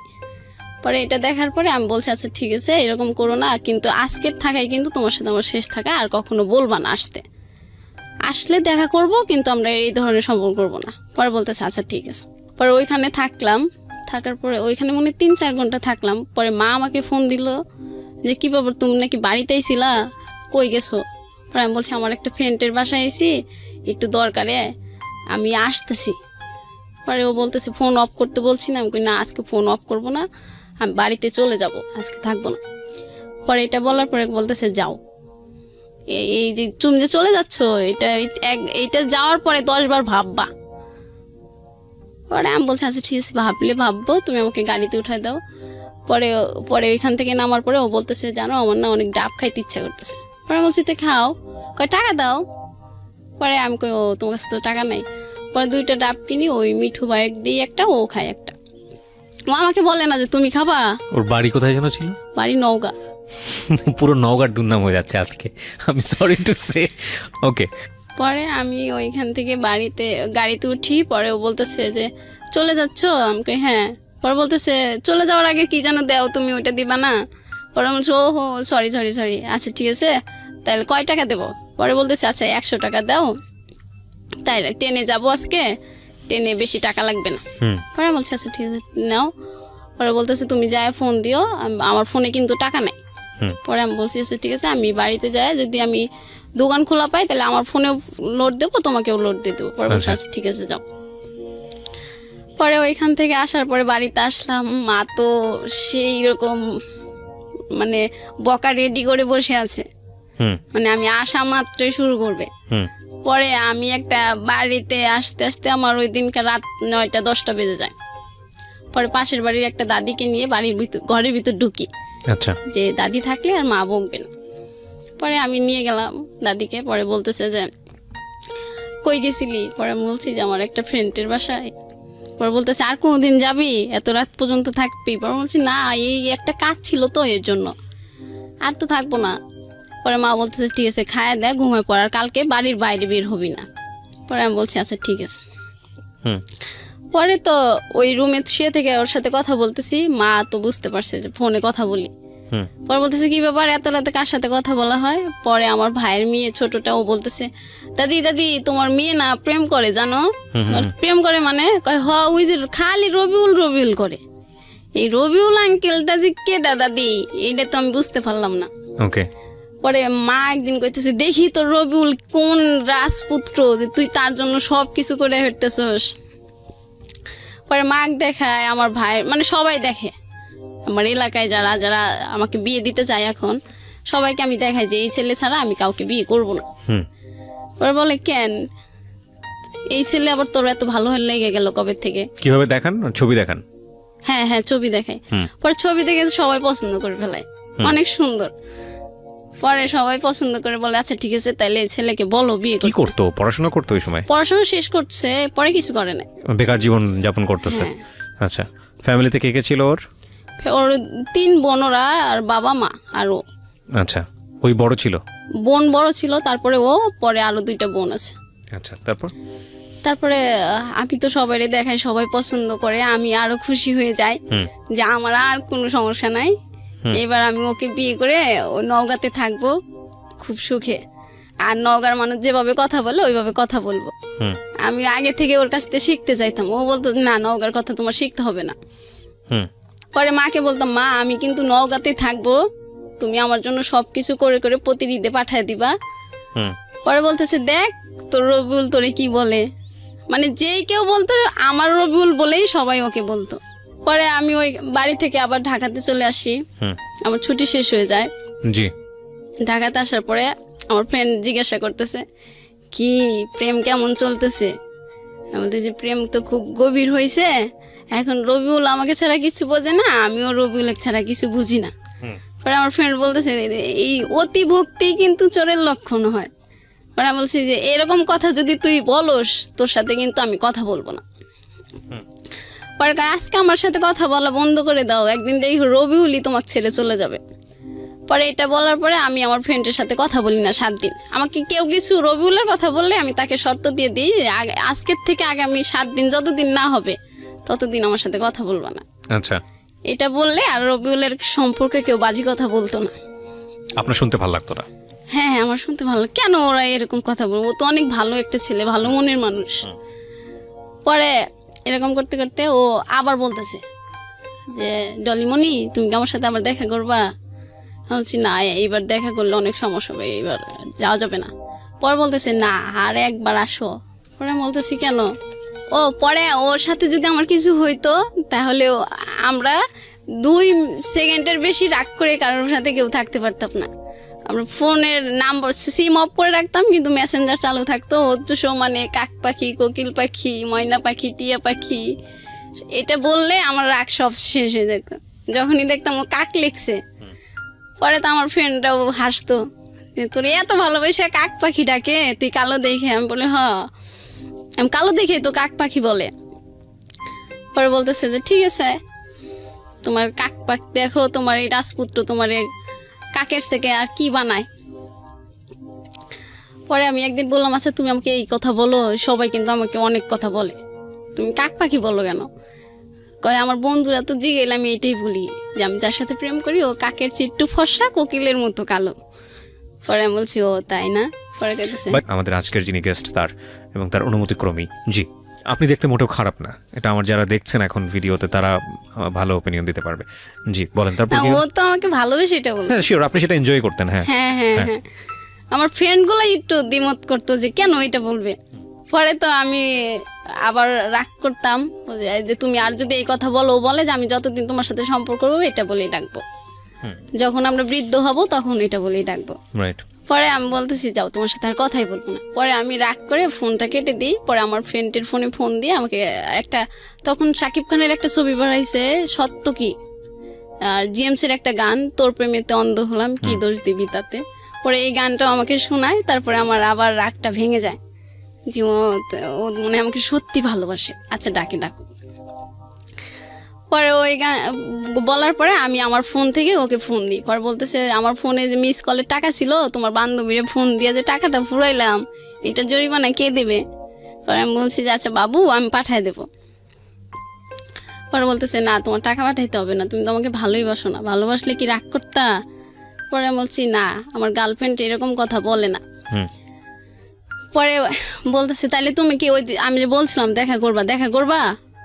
পরে আমি বলছি যে তোমার ফোন দিলেই কি এই কথা ছাড়া কথা থাকে না? পরে বলতেছে না আমার ফোন দিলে এই কথা ছাড়া কথা থাকে না। পরে আমি বলছি যে আমি বললাম না আমার কাছে টাকা নাই, আর বাড়িতে অনেক দিন ধরে টাকা দিই না, মাকে এবার দিতেই হবে টাকা, আর কতবার 9-6 বোঝানো যায় মাকে। পরে বলতেছে যে ঠিক আছে আমি এইবার দেখি টাকা ব্যবস্থা করা যায় কিনা। পরে আমি বললাম যে তুমি কই টাকা পাবা, কয় আচ্ছা আব্বার ওইখান থেকে টাকা চুরি করে দেখা যায় আসা যায় কিনা। পরে আমি বললাম যে ঠিক আছে তাহলে তুমি দেখো চুরি করতে পারো কিনা। পরে ও বলতেছে আচ্ছা পরে ফোন দিয়ে বলতেছে যে হ্যাঁ ডলিমণি, আমি বলছি হ্যাঁ বলো। কইতেছে আমি না 1000 টাকা চুরি করতে পারছি। পরে আমি বলছি তোমার তো 1000 টাকা যাওয়া আসার ভাড়াই, তা আমার সাথে ঘুরবা কি? পরে বলতেছে না আসো। পরে আসার কথা বলতেছে, পরে আমি বলতেছি যে ঠিক আছে আমি তাহলে স্যালারি পেয়ে আসি। বলতেছে না স্যালারি পেয়ে আসতেও তোমার কাছে এখন যে টাকা আছে তুমি কাউকে থেকে নিয়ে আসো। পরে আমি আবার আমার ওই চাচিকে ফোন দিই, ফোন দিয়ে বলি যে চাচি আমার তো আরও 4000 টাকা লাগবে। পরে বলতেছে তুই আগের 6000 টাকাই দেশ নাই এখনো, তুই আরও 4000 নিলে 10,000 টাকা হয়, তাহলে তো 1000 টাকায় 100 টাকা লাভ, তাহলে 10,000-এ 1000 করে হয় না? পরে তুই কোত্থেকে দিবি? পরে বলছি আমি দেবো তো, তোমার আমি কি না করছি? পরে বলতেছে আচ্ছা ঠিক আছে তুই একটা নাম্বার দিস আমি টাকা পাঠাই দিবনি। পরে ও একটা নাম্বার দেয়, আমি একটা নাম্বার দিই, পরে চাচি টাকা পাঠা দেয়। পরে ওরে বলি যে টাকা দিছে 4000 টাকা। পরে বলতেছে 4000 টাকা হলেই হবে, তুমি আসো। পরে যাই, যাওয়ার পরে আবার ওইখানে ওই একটাতেই ওইখানেই থাকি। পরে ও আমারে বলতেছে যে শোনো আমি যদি কখনো চলে যাই দেশ থেকে তখন তুমি কি করবা? বলছি আমি তো তোমাকে কখনো চাইতে দেবো না, আমি তো পাগল হয়ে যাব। পরে তুমি কি সত্যি যাবা? পরে আমার ওই দিনকে এত খারাপ লাগতেছিল, মানে আমি ওইখানে কান্না করতেছি। পরে বলতেছে পাগল, তোমার দেখলাম যে তুমি আমাকে সত্যি ভালোবাসো কিনা। পরে আমি বললাম তাই এই ধরনের কথা আর বললো না। পরে বলতেছে আচ্ছা ঠিক আছে আর বলবো না। পরে আমি আবার ওর সাথে ওইখানে থেকে পরে আমি আবার বাড়িতেই চলে আসি। পরে বাড়িতে আসলে পরে মা যেন কিভাবে শুনে যে আমি আমার চাচির কাছ থেকে 10,000 টাকা নিয়েছি। এখন এই 10,000 টাকা আমি কিভাবে দেই? বাড়িতেই টাকা দিই না, আবার চাচিরে দেবো কিভাবে? আবার আমি এখন দিলেও তো আমি আর ফোনে টাকা ভরতে পারবো না, এমবি ভরতে পারবো না, তাহলে ওর সাথে আর কথাও তো হবে না আমার, টাকা যদি 10,000 ঋণ শোধ করে দিই। পরে মা জানার পরে অনেক সমস্যা হয় বাড়িতে, আমারে নিয়ে যায়, আমাকে বলে যে তুই টাকা নিছস? আমি বলছি হ। টাকা নিয়ে কী করছস? পরে বলছি যে আমি রবিউলের সাথে ঘুরতে গেছিলাম। পরে বলতেছে ঠিক আছে এই যে এবার টাকা শোধ করতেছি। পরে আমার খালা বলতেছে যে তাহলে আমার থেকে টাকা নিয়ে দিয়ে দে, তাহলে আর লাভটা বাড়বে না, পরে যেদিন ওর টাকা হয় ও ওই দিন আমারে দিলেই হবে। পরে আমি বলছি ঠিক আছে তাহলে এটা দিয়ে দাও, আর রবিউলের সাথে দেখা করবো না আর টাকাও নেব না। পরে বলতেছে বুঝে বুঝে বললি? মা বলতেছে। আমি বলছি হ্যাঁ মা আমি বুঝে বললাম। পরে আমার তো অনেক বইকা টইকা সবাই, বড় আপু মেজো আপু মা সবাই বইকে, পরে আমি বকা টকা শুনে ঢাকাতে চলে আসি। পরে আসার পরে আমি আর ঠিকঠাক মতো কারোর সাথে কথা বলি না, যে এখন বাড়িতে সবাই জেনে গেছে, এতদিন তো আপু জানতো, এই সম্পর্কটা এখন কত দূর যাবে? যদি বাড়ি থেকে বলে যে তোকে অন্য জায়গায় বিয়ে দেবো, আমি তো রবিউলকে ছাড়া বিয়ে করতে পারবো না। মানে আপনি যতবারই ওনার সঙ্গে দেখা করেছেন মূল টার্গেটটাই ছিল আপনাদের মধ্যে এই যে অনৈতিক সম্পর্কটা, হ্যাঁ এটাই মূল টার্গেটটা ছিল। হ্যাঁ আচ্ছা, এটা ওর জায়গা থেকে টার্গেটটা ছিল, বাট আপনি ওকে, ও যখন এগুলো বলতো আপনি লাভ ছাড়া, যেহেতু আপনি তাকে অনেক বেশি ভালোবাসেন, আপনি না যে থাকতে পারতেন না। এবং আমি যেটা জানলাম যে 3বারের সম্পর্কের মধ্যে 3বার গেছেন আপনি, তার মধ্যে 2বারই হলো সুদের উপর টাকা নিয়ে। পরে আর ও মানে রাস্তায় সারা রাস্তায় আমাকে আই লাভ ইউ বলতো, আর বলতো তোমাকে আমি অনেক ভালোবাসি, আমাকে তোমাকে ছাড়া কখনোই ও থাকবো আপনার উইকনেসটা বুঝতো, আসলে আপনি কি পছন্দ করেন সেটা বুঝতো, বাট ওই সাথে সাথে ওর ইন্টারেস্টটাও বুঝতো। আমরা সে এখন পর্যন্ত স্টোরি শুনে সেটাই মনে হয়েছে, বাট সামনে কি হবে জানি না, শুনতে থাকি। তারপর তো আমি আসার পরে চুপচাপ থাকি, কারোর সাথে কথা বলি না। আর আমার যেন কেন ভালো লাগে না কোনো কিছুতে, অফিস যেতেও ভালো লাগে না, কারোর সাথে কথা বলতে ভালো লাগে না, খাবার খেতেও ভালো লাগে না, মানে কেমন যেন লাগে। পরে আমার ফ্রেন্ড বলতেছে কি ব্যাপার, যে মানুষটা সারাক্ষণ রুমে সবাই মাথায় করে রাখতো, তুই এখন কথা বলিস না কেন? পরে আমি বলতাম যে আমার ভালো কথা শুনলেও ভাল লাগে না, তুই এখান থেকে যা, তোর কাজ থাকলে তুই কাজ কর, আমার ডিস্টার্ব করিস না। পর বলতেছে আচ্ছা ঠিক আছে তোর হাতের রান্না তো মজা, তুই খালি সবজিটা রান্না করে দিবি, আর কিছু করতে হবে না। আমি সবসময় রান্না করতাম, তরকারি রান্না না করলে ওরা কেউ খাইতো না। বলতাম যে না এখন আমি রান্নাও করতে পারবো না। পরে ও বলতো যে তাহলে তুই তো শুধু মাছ ভর্তাটা করে দিলেই হবে, আমার ফ্রেন্ড বলতেছে, আর কিছু করতে হবে না। পরে আমি বলছি না কিছু করতে পারবো না। পরে ওরা বুঝতে পারে যে আসলে কি সমস্যা হয়েছে। পরে আমারে আর কিছু বলে না, যেহেতু আমি ওদের সাথে কথা বলতে চাই না। ওরা কি কি বলে আমার দেখে আমি আর এইগুলা তাল দিই না। পরে রবিউল ফোন দেয় খুব কম এখন। পরে আমি বলতেছি কি ব্যাপার, তুমি সারাদিন ফোন দিয়ে পাগল হয়ে যাইতাম, আমার ফ্রেন্ডদেরকে ফোন দিতাম মেসেঞ্জারে সারাক্ষণ, জান ময়না পাখি পাগল করে ফেলাইতে, এখন ফোন খুব কম দাও কেন? পরে বলতেছি একটু টেনশনে আছি, একটা সমস্যার মধ্যে আছি। পরে আমি বলছি কি হয়েছে? কয় আছে একটা সমস্যা আছে। পরে আমি বলছি বলা যাবে না? বলতেছে না। পরে আমি ওই মিঠু ভাইয়ের কাছে ফোন দিই, আচ্ছা ভাইয়া ওর কি হয়েছে, ও কেন যেন এরকম করতেছে কেন, মানে কথা খুব কম বলতেছে, কি সমস্যা হয়েছে, ওর কি টাকা পয়সার কোনো সমস্যা? পরে ভাইয়া বলতেছে টাকার সমস্যা হলে তুই দিবি? পরে আমি বলতেছি হ্যাঁ, ওর যদি টাকা সমস্যা হয় আমাকে বললেই তো আমি দিই, তো বলতেছে না কেন?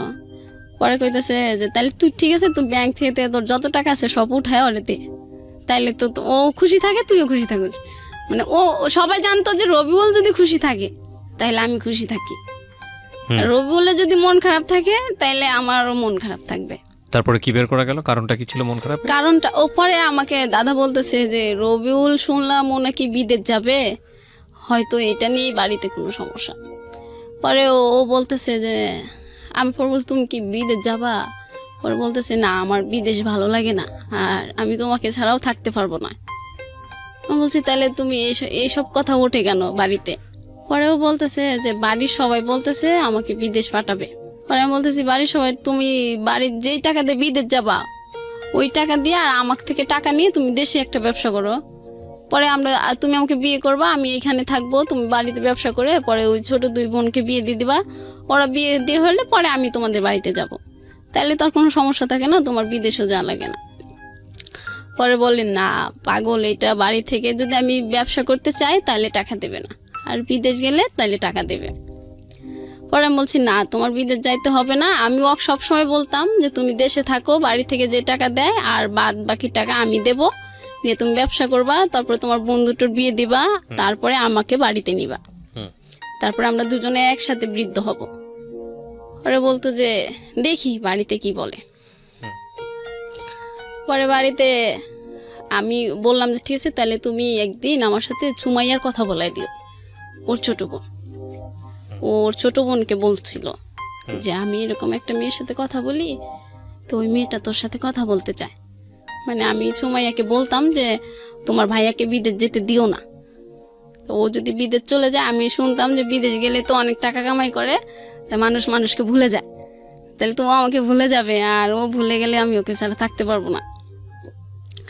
পরে ওই দিনকে ফোন দেয়, পরে আমি ঘুমিয়েছিলাম, পরে আর ফোন ধরতে পারি নাই। পরে আবার আমি ঘুম থেকে উঠে ফোন দিই, পরে বলতেছে সুমাইয়া তোমার সাথে কথা বলতে চাইলো, তুমি তখন ফোন রিসিভ করো নাই কেন? বলছি আমি ঘুমিয়ে গেছি, তাহলে এখন দাও। কয় না আমি তো সুযোগ সবসময় সবাইকে দিই না। পরে আমি বলছি তার মানে কি তোমার বিদেশ যাওয়ার ইচ্ছা আছে না? কয় বিদেশ গেলেই তো অনেক টাকা কামাই করা যাবে, আর তারপরে আমরা দুজন সুখে থাকতে পারবো বেশি। পরে বলছে না আমার বিদেশ যেয়ে সুখে থাকতে হবে না, আমরা দেশে থেকেই সুখে থাকবো।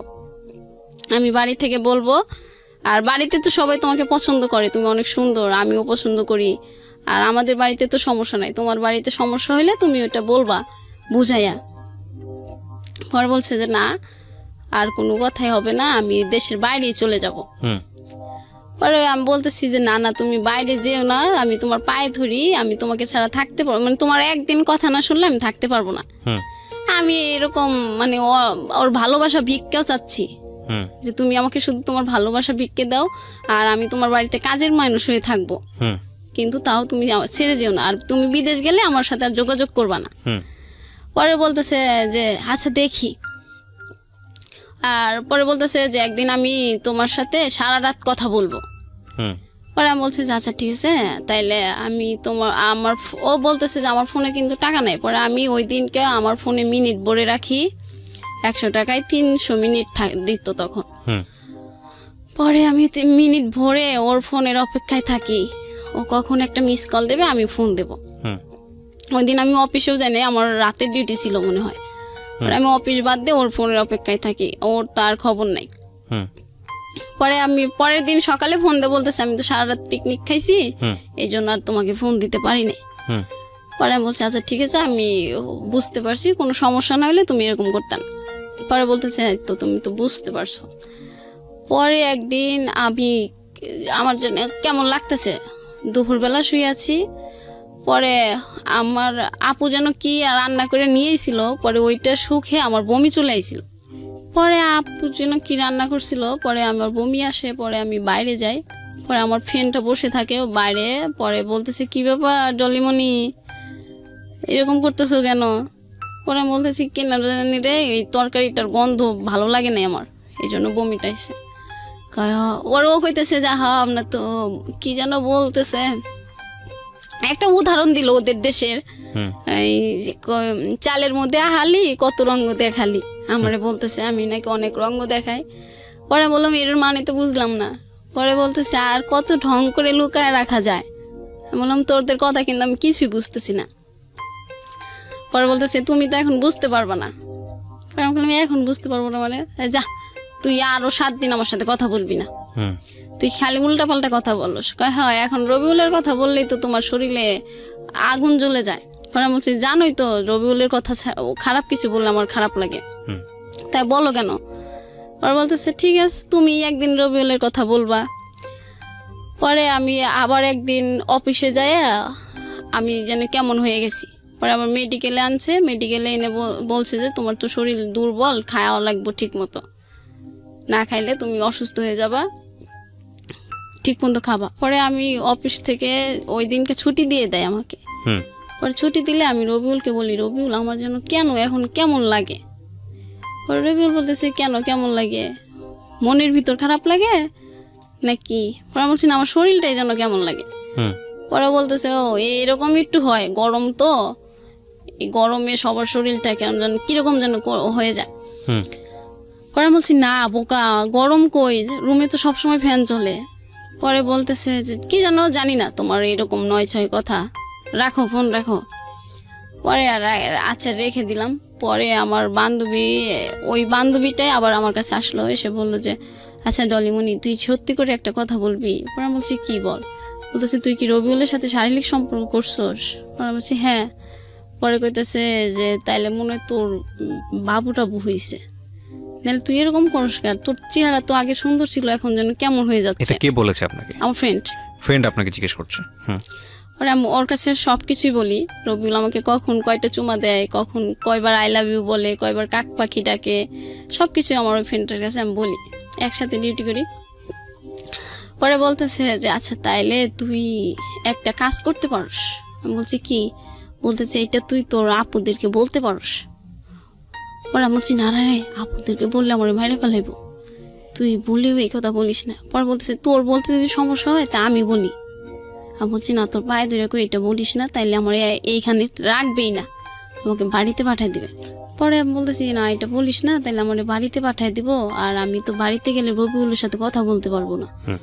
পরে বলতেছে আচ্ছা ঠিক আছে আমি একটা কাঠি এনে দেবো, তুই একটু সব পরীক্ষা করে দেখবি আসলে তোর এরকম লাগতেছে কেন, চেহারাটাও কেমন হয়ে যায়। পরে আমি বলছি আচ্ছা ঠিক আছে তাহলে তুই আনিস, আমি ওইটা করবো। পরে এটা করার পরে ওইটা হ্যাঁ আসে। পরে আমার বান্ধবী বলতেছে সর্বনাশ করে ফেলছিস, এখন কি করবি? পরে আমি বলতেছি এখন আমি রবিউলে কি করে বলি বল। পরে বলতেছে আচ্ছা ঠিক আছে আমি রবিউলের কাছে বলবো, আর তুই তোর বড় আপার কাছে চল, আপা যদি রবিউলকে বুঝাইয়া বলে তাইলে মনে রবিউল বুঝবে। পরে আমি রবিউলের কাছে যাই, রবিউলকে বুঝাই যে রবিউল দেখো আমার না এরকম এরকম লাগে। পরে বলতেছে যে তুমি কি মানে একটা বকা দিয়ে বলতেছে যে এইসব পেশাল পড়ার জন্য ফোন দাও। পরে আমি বলছি না আমার সত্যি কেমন যেন লাগে। পরে বলতেছে ফোন রাখো, এখন আর ফোন দিবা না। ওর ফোনটা অফ করে দেয়, পরে আর সারা রাত ফোনটা অন করে না। পরে আমি আবার আপুর রেশমির কাছে বলি যে রেশমি দেখো না আবার এরকম করতেছে, আমার সাথে না কথা বলতেছে না, ফোনটা অফ করছে, তাহলে এখন আমি কেমনে বলি? পরে বলতেছে আবার ফোন যখন অন করে ও যখন তোকে এই গানটা শোনাইতো তুই এই গানটা শোনাবি, তাইলে হয়তো তোকে ও আর এরকম রাগ করে থাকতে পারবে না। পরে আমি ওই গানটা শোনাই, ও যে গানটা বলতো আমাকে। পরে ও বলতেছে যে গান শোনাইতে হবে না, তুমি কি বলতে চাও বলো। পরে আমি বলছি তোমার সাথে না রেশমি কথা বলবে। পরে বলতেছে আচ্ছা ঠিক আছে রেশমির কাছে দাও। পরে রেশমি বলতেছে যে হ্যাঁ রবিউল ভাইয়া ও তো এখন এরকম এরকম, ওর মনে হয় পেটে বাবু হয়েছে। পরে বলতেছে যে না না এটা মিথ্যে কথা, এটা কোনোভাবেই সম্ভব না। ও বলতেছে এটা কোনোভাবেই সম্ভব না। হ্যাঁ হ্যাঁ হ্যাঁ। পরে আমি বলতেছি যে সম্ভব না মানে তুমি এটা কি বলতেছো? পরে রেশমি বলতেছে তুই চুপ কর, আমি বুঝাই বললেই বুঝবে। পরে বলতেছে যে আপনার কথা বলা শেষ? পরে বলতেছে যে না শেষ না, আপনি ওই কথাটা আগে শোনেন, আপনি হ্যাঁ না কিছু তো একটা বলবেন, এখন ও কি করবে। পরে বলতেছে এটা সম্ভবই না, এটা হয়ই নাই, ও এরকম নাটক করতেছে। পরে আমি আবার বললাম ফোন দিয়া যে রবিউল তুমি বিশ্বাস করতেছো না কেন? পরে কইতেছে যে না এটা কিভাবে বিশ্বাস করবো আমি, আমার জানা মতো তোমার এই মিথ্যে কথা বলতেছো আর তোমার পেটে বাবুটা ভয় নাই। ও ওর জায়গা থেকে এতটা কনফার্ম ছিল কেন? সেটা আমি বলতে পারবো না। কেন আপনি বলতে পারবেন না? আপনি বিবাহিত একজন নারী, কয় মাস সংসার করেছেন এবং আপনি মোটামুটি ম্যাচিউর একটা বয়সের। প্রথম কথা হচ্ছে যে আপনি তো বিষয়গুলো সম্পর্কে জানতেন, কি করলে বাচ্চা আসে, কি করলে এরকম একটা দুর্ঘটনা ঘটতে পারে, ঘটনা বা দুর্ঘটনা আমি ঠিক জানি না, এটাকে কীভাবে বলবো, সেগুলো সম্পর্কে আপনার জানাশোনা ছিল না। এটা তো ফার্স্ট টাইম হয়নি ওর সাথে, আপনারা যাইতেন, আপনারা মিশতেন, সেটা not one time, second time, third time, fourth time আপনারা গেছেন, তো একের পর আগে ঘটনাগুলো হচ্ছে, তার মানে আপনারা সচেতনভাবেই এই সিদ্ধান্তগুলো নিয়েছেন। তো সেখানে আপনি বলতে পারবেন না কেন? মানে আপনারা কীভাবে মিলেছেন যেটার মধ্যে ও কনফার্ম ছিল যে না বাচ্চা আসার সম্ভাবনাই নাই, আর আপনি বলতেছেন যে না আমি জানি না কিছু, মানে বিষয়টা আমি বুঝলাম না। এটার জন্য না বলতো যাতে আমি ওকে বিয়ের প্রেশারটা না দিই, সেটা তো অন্য হিসাব, কিন্তু এগুলোর সাথে তো আসলে বাচ্চা হওয়া না হওয়ার কোনো সম্পর্ক নাই। বাচ্চা যেভাবে হবে সেটা আলটিমেটলি দুজনের মধ্যে এরকম একটা সম্পর্ক হলে এবং সেখানে কিছু সিস্টেমেটিক প্রসিডিওর আছে সায়েন্টিফিক্যালি, সেগুলো ঘটনা ঘটলেই সেটা হতে পারে। তো আপনারা তো একবার এই ঘটনা ঘটেনি, আপনাদের মধ্যে বেশ কয়েকবার ঘটেছে, আপনারা দুজন সচেতন ছিলেন না? না আমরা দুজন কোনো ব্যবস্থা নিই নাই। পরে আমি ওকে বলার পরে ও বলতেছে আচ্ছা ঠিক আছে ফোন রাখি। ব্যবস্থা নেননি, তারপর আপনারা রেগুলার এগুলো করেছেন? হ্যাঁ। ও কোনো ব্যবস্থা নেয়নি? ও একবার আমাকে ওষুধ কিনে দিয়েছিল। আপনি খাননি সেটা? না না আমি ওটা খাই। এটা এবং আপনি যে খাননি সেটা ওকে জানানো নেই? না, ও পরে জিজ্ঞাসাও করে নাই। তার মানে আপনাদের মধ্যে এই ঘটনা 1 মাস বা 2 মাসের মধ্যে বেশ কয়েকবার হয়েছে, এই যাওয়া আসার ঘটনা, তাই কি? মুখে বলতে হবে। হ্যাঁ হ্যাঁ হ্যাঁ। মানে 2-3 বার যে আপনারা একসাথে হয়েছেন সেটা 1-2 মাসের মধ্যেই নাকি গ্যাপ ছিল? না গ্যাপ ছিল 1-2 মাসের মধ্যেই। তারপরে তো ও বলতেছে যে এখন আমি রাখি, এইসব কথা শোনার জন্য ফোন রিসিভ। তো কেন বলতেছে যে এটা সম্ভবই না? আমি তো বুঝলাম না, এটা তো সম্ভব। এটা কি ওর জানাশোনা ছিল না? ও এটা বলতো, ও বলতেছে যে 2 মাসে 3 মাসে তুমি কিভাবে বুঝলা? আচ্ছা, ও বলছে 2 মাসে তুমি কিভাবে বুঝলা? হ্যাঁ 2 মাসে তো বোঝা যায় না, 3 মাসে তো বোঝা যায় না। পরে আমি বলতেছি যে বোঝা যায় না, আমি তো এটা ডক্টরের থেকে এনে পরীক্ষা করছি, এটা হ্যাঁ হয়েছে, তুমি বিশ্বাস করো। আর এখন এই যে আমাকে আমার ফ্রেন্ড নিয়ে যাচ্ছে আপুর কাছে, ওইখানে আপুর সাথে তোমাকে কথা বলায় দেবো, তা আপু যেটা বলে তুমি একটু হ্যাঁ বলো। আর এখন তো এটা হয়েছে যখন, তাহলে তুমি একটা কাজ করো, আমাকে বিয়ে করে রেখে দাও, আমি এখানে থাকবো, তুমি ওইখানেই থাকবা। এটা আপনি ওকে বললেন? হ্যাঁ হ্যাঁ। ও বলতেছে না আমার তো বিয়ে করা এখন সম্ভবই না, আমার বৃদ্ধ বাবা মা আছে, আমার 2টা বোন আছে, ওদের লেখাপড়া শেষ হবে, ভালো ফ্যামিলিতে বিয়ে দেব, আমার অনেক স্বপ্ন আছে ওদেরকে নিয়ে। পরে বলছে ওদেরকে নিয়ে স্বপ্ন আছে, তোমাকে নিয়ে তোমার কোনো স্বপ্ন নাই? পরে বলতেছে যে আমার স্বপ্নটা পরে আমি বলছি ঠিক আছে তাইলে তোমার যখন ওদেরকে নিয়ে স্বপ্ন, আমি ওদেরকে বিয়ে দিয়ে দেবো, কিন্তু তুমি এখন আমাকে বিয়ে করো প্লিজ। পরে বলতেছে যে আচ্ছা ঠিক আছে আমি তোমার সাথে পরে কথা বলি, আগে মিঠু ভাইয়ের সাথে কথা বলি। পরে মিঠু ভাইকে কথা বললো, মিঠু ভাই বলতেছে যে এখন তাহলে কি করা যায়। পরে আমি আমার আপার কাছে, ওইখানে আমার ফ্রেন্ড নিয়ে যায়, আমার মেয়ে আপু তো অলরেডি জেনেই যায়। পরে আপু তো আমাকে আর ওইখানে রাখবে না, আমার সমস্ত জিনিসপাতি রুম থেকে বের করে ফেলিয়ে মিলিয়ে দিয়ে দিছে যে ওর এখানে কোনো জায়গা নাই, বাড়িতেও কোনো জায়গা নাই, কোথাও জায়গা নেই। আচ্ছা, এটা আপনার বড় বোন? এটা মেজো বোন। হ্যাঁ। পরে আমি আমার ফ্রেন্ড বলে যাচ্ছে জামা কাপড় নিতে হবে না, ও যদি চলে যায় পরে এসে নিয়ে যাবে। আচ্ছা, আগে রবিউল কি বলে এটা শুনি। পরে রবিউল কাছ থেকে আমি তো ওইটাই শুনলাম, ও না বললো ওর অনেক স্বপ্ন আছে ওর বোনদেরকে নিয়ে, ওর বোনদেরকে ভালো ফ্যামিলিতে বিয়ে দেবে। পরে আপুর কাছে যাই, বড় আপুর কাছে। পরে আপু বলতেছে, আপুর সাথে ফোনে কথা বলাই দিই রবিউলে। পরে আপু বলতেছে ভাই এখন এইটা তো সমাজে কেউ মেনে নেবে না, তুমি এখন বিয়ে করে রাখো, তোমার ফ্যামিলিতে সমস্যা হইলে তুমি পরে ওকে নিয়ে যাও। পরে ও বলতেছে না আপু এখন আমার বিয়ে করাই সম্ভব না, হুম পরে আপু বলতেছে বিয়ে করা সম্ভব না, এই যে এখন ও তো তোমাকে ছাড়া থাকতে পারে না, আর এই যে এখন এটা যে হয়েছে এটারও তো একটা ব্যবস্থা করতে হবে। হুম পরে বলতেছে ও কি করবে না করবে সেটা আমি জানি না, তবে আমার পক্ষে সম্ভব না। পরে আপু বলতেছে তাহলে আমরা ওকে আর বাড়িতে উঠাবো না, তুমিও যেহেতু নিতে পারবে না তাহলে ওর রাস্তা ও দেখে নি। এটা বললে বলতেছে সেটা ওর ইচ্ছা। ওকে। পরে আমি তো প্রচুর পরিমাণ কান্না করতেছি যে ও কেন হ্যাঁ বলতেছে না, হুম আর এখনই তো বিয়ে করলে আমি ওর বাড়িতে যাব না, তাহলে ও হ্যাঁ বলে না কেন। পরে আপু বলতেছে ঠিক আছে তাহলে মিঠুর কাছে দাও, আমি মিঠুর মুখ থেকে শুনি, যেহেতু ও প্রেম করে দিছে, ওর সাথে ছিল, ও কি বলে। হুম পরে মিঠু ভাই বলতেছে যে এখন তো আর ও বিয়ে করতে চাচ্ছে না, ওর ফ্যামিলি নিয়ে ওর অনেক স্বপ্ন আছে। তো আমার আপু বলতেছে এরকম তো সবার ফ্যামিলি নিয়ে সবার স্বপ্ন থাকে, তাই তুমি যদি বলো তাহলে রবিউল রাজি হবে।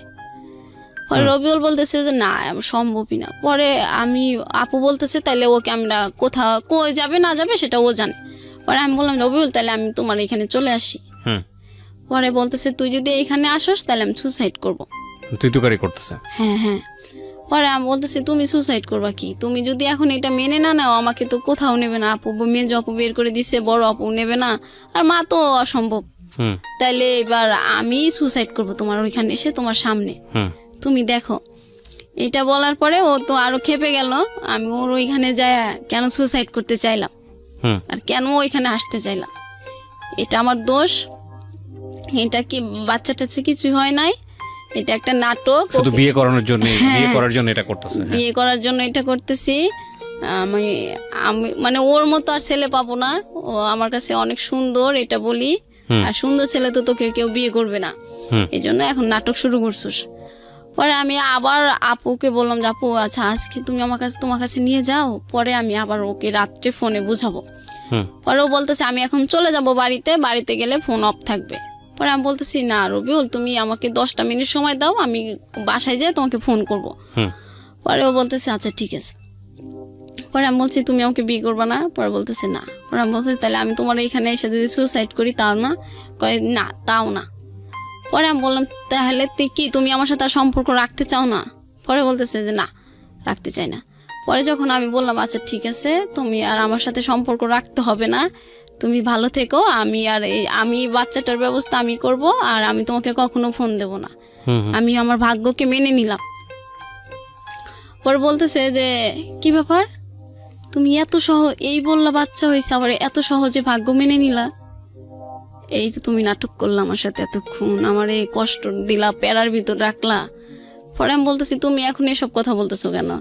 পরে বলতেছে তুই যে নাটক করলি এটাই তো তার প্রমাণ, তুই এত সহজেই মেনে নিলি ভাগ্যকে। পরে আমি বললাম যে দেখো আমি ওইখানে গেলে তুমি সুসাইড করবা, আবার আমি সুসাইড করতে চাইলেও তুমি বিয়ে করতে পারবা না, তাইলে এখন আমি আমার ভাগ্যকে মেনে না নিয়ে কি করব বলো? পরে বলতেছে যে ঠিক আছে রাখ ফোন রাখ, এখন আমি বাড়িতে যাব, আমার খুব প্যারার ভিতর রাখলি।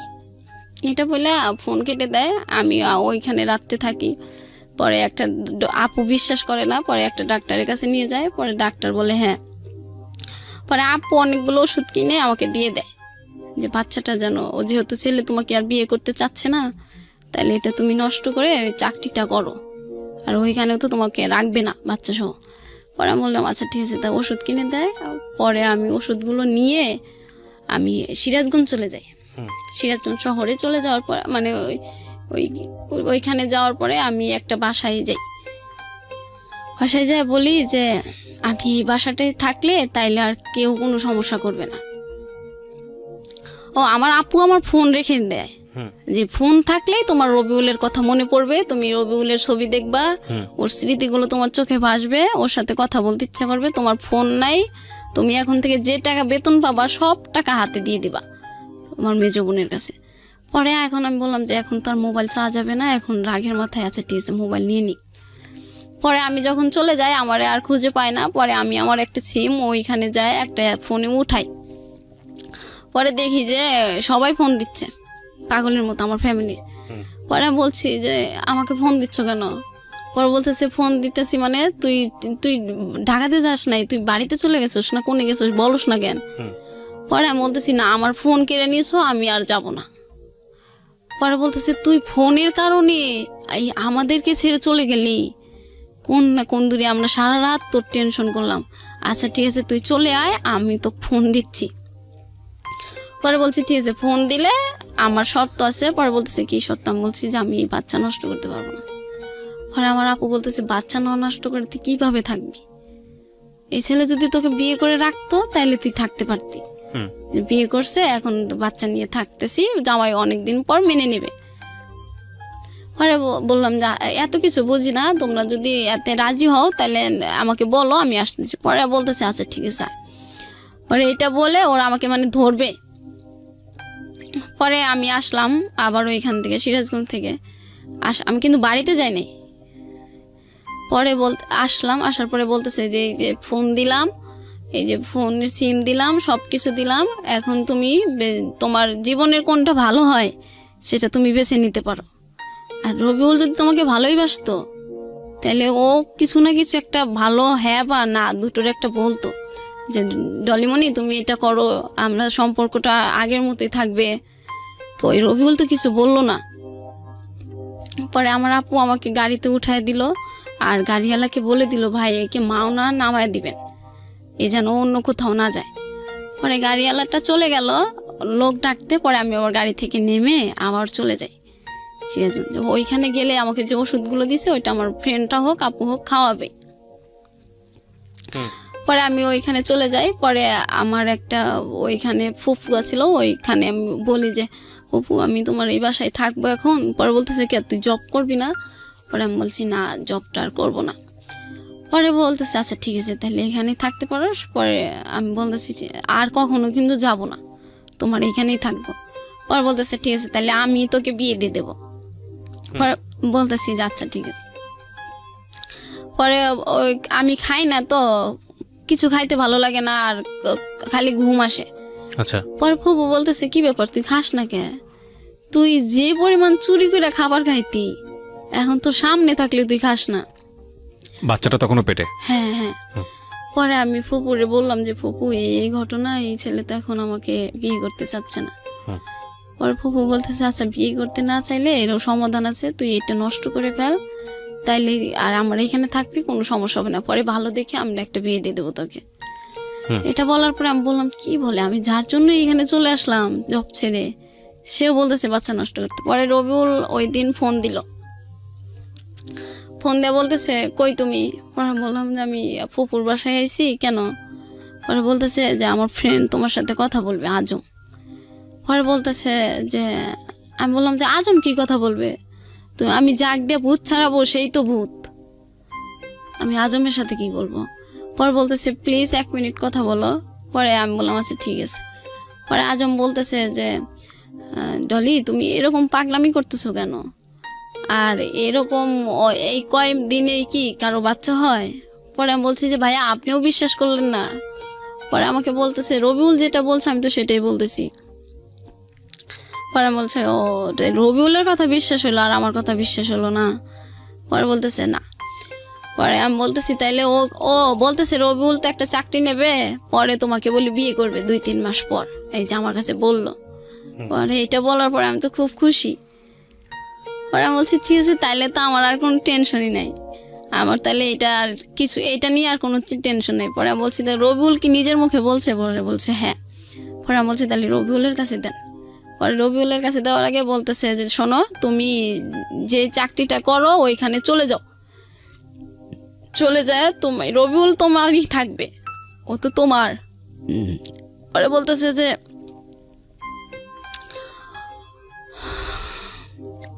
ও শুধু তোমাকে ভালোবাসে। পরে আমি আবার ওর কথা বিশ্বাস করে আবার আমি ওইখানে চলে আসি। ঢাকাতে আসার পরে পরে আমি ওকে বললাম যে হ্যাঁ রবিউল আমি তো চলে আসি। পরে বলতেছে ঠিক আছে তুমি ঠিক মতো চাকরি করবা, ঠিক মতো অফিস করবা, ঠিক মতো খাবার খাবা, ঠিক মতো গোসল করবা। পরে আমি বলছি যে হ্যাঁ এখন তো আমার সব কিছু ঠিক মতোই করতে হবে, নাহলে তো তোমার বাবুটা ঠিক মতো হবে না। এটা আপনি বললেন?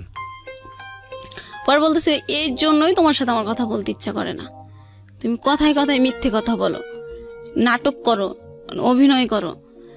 পরে আমি বললাম যে বিশ্বাস করো আমি কোনো নাটক করতেছি না, তুমি কেন বিশ্বাস করো না? এইসব কথা বললে আমার তোমার সাথে কথা বলতে ইচ্ছা করে না। পরে আমি বলছি কথা বলতে ইচ্ছা না করলেও সত্যটা তো আমার বলতে হবে। পরে বলছে যে না, এটা যদি থাকে তাহলে আমি আর তোমার সাথে কোনো কথাই বলবো না, এই কথা থাকলে। হুম। পরে আমার আপু ওরকম রবিউল আর ফোন দেয় না, আমি ফোন দিলেও রিসিভ করে না, ফোন বন্ধ থাকে। পরে আমার মেজো আপু বললো যে দেখো, আমরা প্রত্যেকটা মানুষের ভাগ্যেই একটা সৃষ্টিকর্তা নির্দিষ্ট ভালোবাসা রেখে দেয়, ওটা নিয়ে আমাদের খুশি থাকতে হয়। হুম।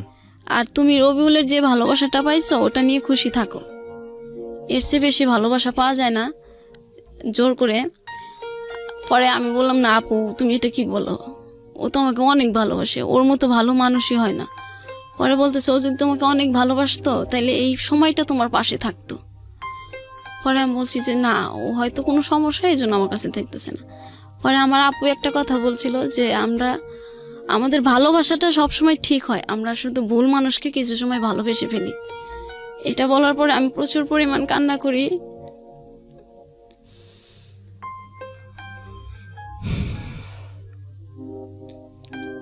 যে আমি যাকে জীবনের সঠিক মানুষ মনে করলাম সে আজকে আমার কাছে ভুল মানুষ হবে, না এটা হতে পারে না। পরে আমার রুমে সবাই জানে এই বিষয়টা, এখনো জানে যে আমি রবিউলের জন্য পাগল। পরে সবাই বলতেছে আচ্ছা ঠিক আছে, তুমি যখন রবিউলকে ভালোবাসো তুমি বাবুটা নষ্ট করে ফেলো, ও তোমার ভালোবাসা আছে থাকবে, তোমার বাবু আবার হবে ও যখন তোমাকে বিয়ে করবে। পরে আমাকে সবাই মিলে এটা অনেক কিছু বোঝানোর পরে আমি হ্যাঁ বলে দিই, আচ্ছা ঠিক আছে বাবুটা আর রাখবো না। পরে ওর সাথে আর এই বিষয়ে আমার কথা হয় না যে রবিউল আমি বাবুটা নষ্ট করব, ভালো মন্দ ও তোমাকে নাই করে দিছে, তারপর তো কথাই বল না। পরে আমি নষ্ট করি, মানে ওষুধ খাই, ওষুধ খাওয়ার পরে আমি এত অসুস্থ হয়ে যাই, একদিকে রবিউল কথা বলে না, একদিকে আমি কি এমন একটা মানুষকে ভালোবাসলাম, আমার কষ্টের সময় সে পাশে নাই, আমার এই যে বাচ্চাটা নষ্ট হয়ে যাচ্ছে, মানে নানান কষ্ট আমার চারপাশে মনে হলো তখন। আর মানে ওষুধটা বাবুটা নষ্ট হওয়ার সময় আমি এত অসুস্থ হয়ে গেলাম, আমি উঠে দাঁড়ানোর ক্ষমতা আমার ছিল না তখন। পরে আমাকে সবাই সেবা যত্ন করলো, 15 দিন আমি ওই অসুস্থই ছিলাম। পরে ওর সাথে আর এই কথা হয় নাই ভালো করে, ওই হয়তো 1 মিনিট ফোন দিয়ে বলতো কী করো, আমি ওই কাউকে দিয়ে ফোনটা রিসিভ করে বলতাম যে হ্যাঁ বল ভালো আছে। পরে একদিন আমাকে বলতেছে জলিমণি, বললাম হ্যাঁ বলো। পরে বলতেছে আমি না একটা কথা বলতে চাই তোমারে। পরে বললাম যে কী বলো।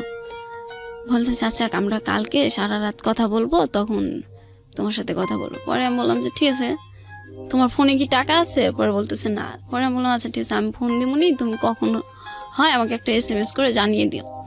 পরে বলতেছে আচ্ছা ঠিক আছে। পরে রাত গেল আর ফোন দিল না। পরে দিন সন্ধ্যাবেলা ও আমাকে ফোন দিয়ে বলতেছে যে জলিমণি একটা কথা বলবো। পরে বলছি হ্যাঁ বলো। পরে বলতেছে আমাকে ক্ষমা করে দিও। পরে আমি বললাম ক্ষমা? কিসের ক্ষমা চাও তুমি? আমার কাছে তো তুমি কোনো অপরাধ করো নাই। পরে বলতেছে আমি না বিদেশ চলে যাচ্ছি। এটা বলার পর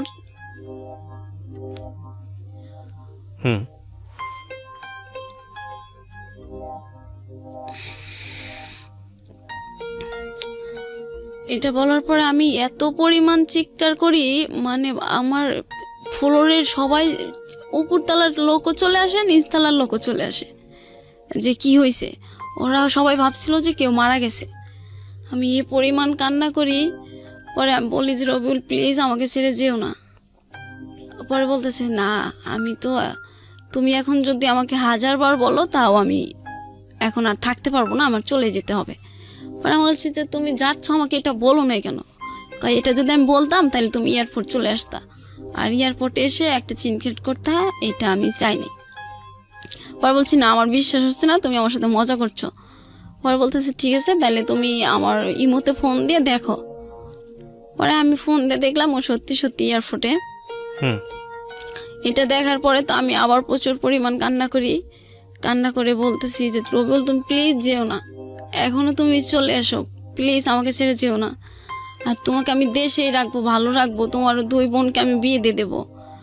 ও বলতেছে না, এখন আমি ফোনের লাইন কাটবো, আজ থেকে আর কখনো আমার সাথে যোগাযোগ করার চেষ্টা তো করা দূরের কথা, আমার নামটা নিও না, আর যদি পারো আমাকে ক্ষমা করে দিও। এটা বলছে পয়লার পর ফোন কেটে দিছে। পরে আমি তো ওরকম চিৎকার করতেছি। পরে আমার ফ্রেন্ড হয়েছে, ফ্রেন্ড আসার পরে বলতেছে কি হয়েছে তোর? পরে বলতেছি রবিউল নাকি দেশের বাইরে চলে যাচ্ছে। পরে বলতেছে তোকে বলে নাই আগে? আমি বলছি যে না। পরে বলতেছে যে এয়ারপোর্টে যায় বলছে। পরে আমি বলছি হ্যাঁ। পরে আমি আবার ফোন দিয়ে বলতেছি রবিউল তুমি প্লিজ যেও না, এখনো তুমি ওর ভিতরে যাও নাই, তুমি এখনো বাড়িতে চলে যাও। পরে বলতেছে না, আর ফোন দিতে নিষেধ করছি, ফোন দিবা না, আমি শুধু সিমটা অন করে রাখছি, আমি মানে ভিতরে ঢোকার আগে বাড়ির সবার সাথে কথা বলবো। পরে এই বলে ফোনটা কেটে দেয়। পরে আমি আবার ওর একটা ফ্রেন্ডের কাছে ফোন দিই যে ও কি সত্যি চলে যাচ্ছে নাকি কাউকে এয়ারপোর্ট থেকে রিসিভ করতে গেছে। পরে বলতেছে না, ওরই তো আজকে ফ্লাইট রাত 12টায়। পরে এটা বলার পরে আমি আবার কান্না শুরু করে দিই। পরে আমি আবার রবিউলে ফোন দিতে থাকি, ও আর ফোন ধরে না, ও বিজি, ওয়েটিং। ও বাড়ির সবার সাথে কথা বলে। যখন বিমানে উঠবে তখন আমাকে ফোন দিয়ে বলতেছে যে তুমি তোমার মতো করে ভালো থেকো, আর আমার কথা মনে করো না, আর ভালো ছেলে পেলে বিয়ে করে নিও। এটা বলার পরে আমি বললাম যে না, আমি তোমার অপেক্ষায় থাকবো। তুমি 10 বছর পর হোক, 20 বছর পর হোক, যদি কোনো একদিন দেশে আসো তাহলে আমাকে প্লিজ, আমার এই নাম্বারটা তোমার জন্য আমি অনন্তকাল রেখে দেব, যতদিন তুমি বিদেশ থেকে না আসো আমাকে একবার ফোন দিও, আমি তোমার দেখবে সেদিন আমি তোমার অপেক্ষায় আছি।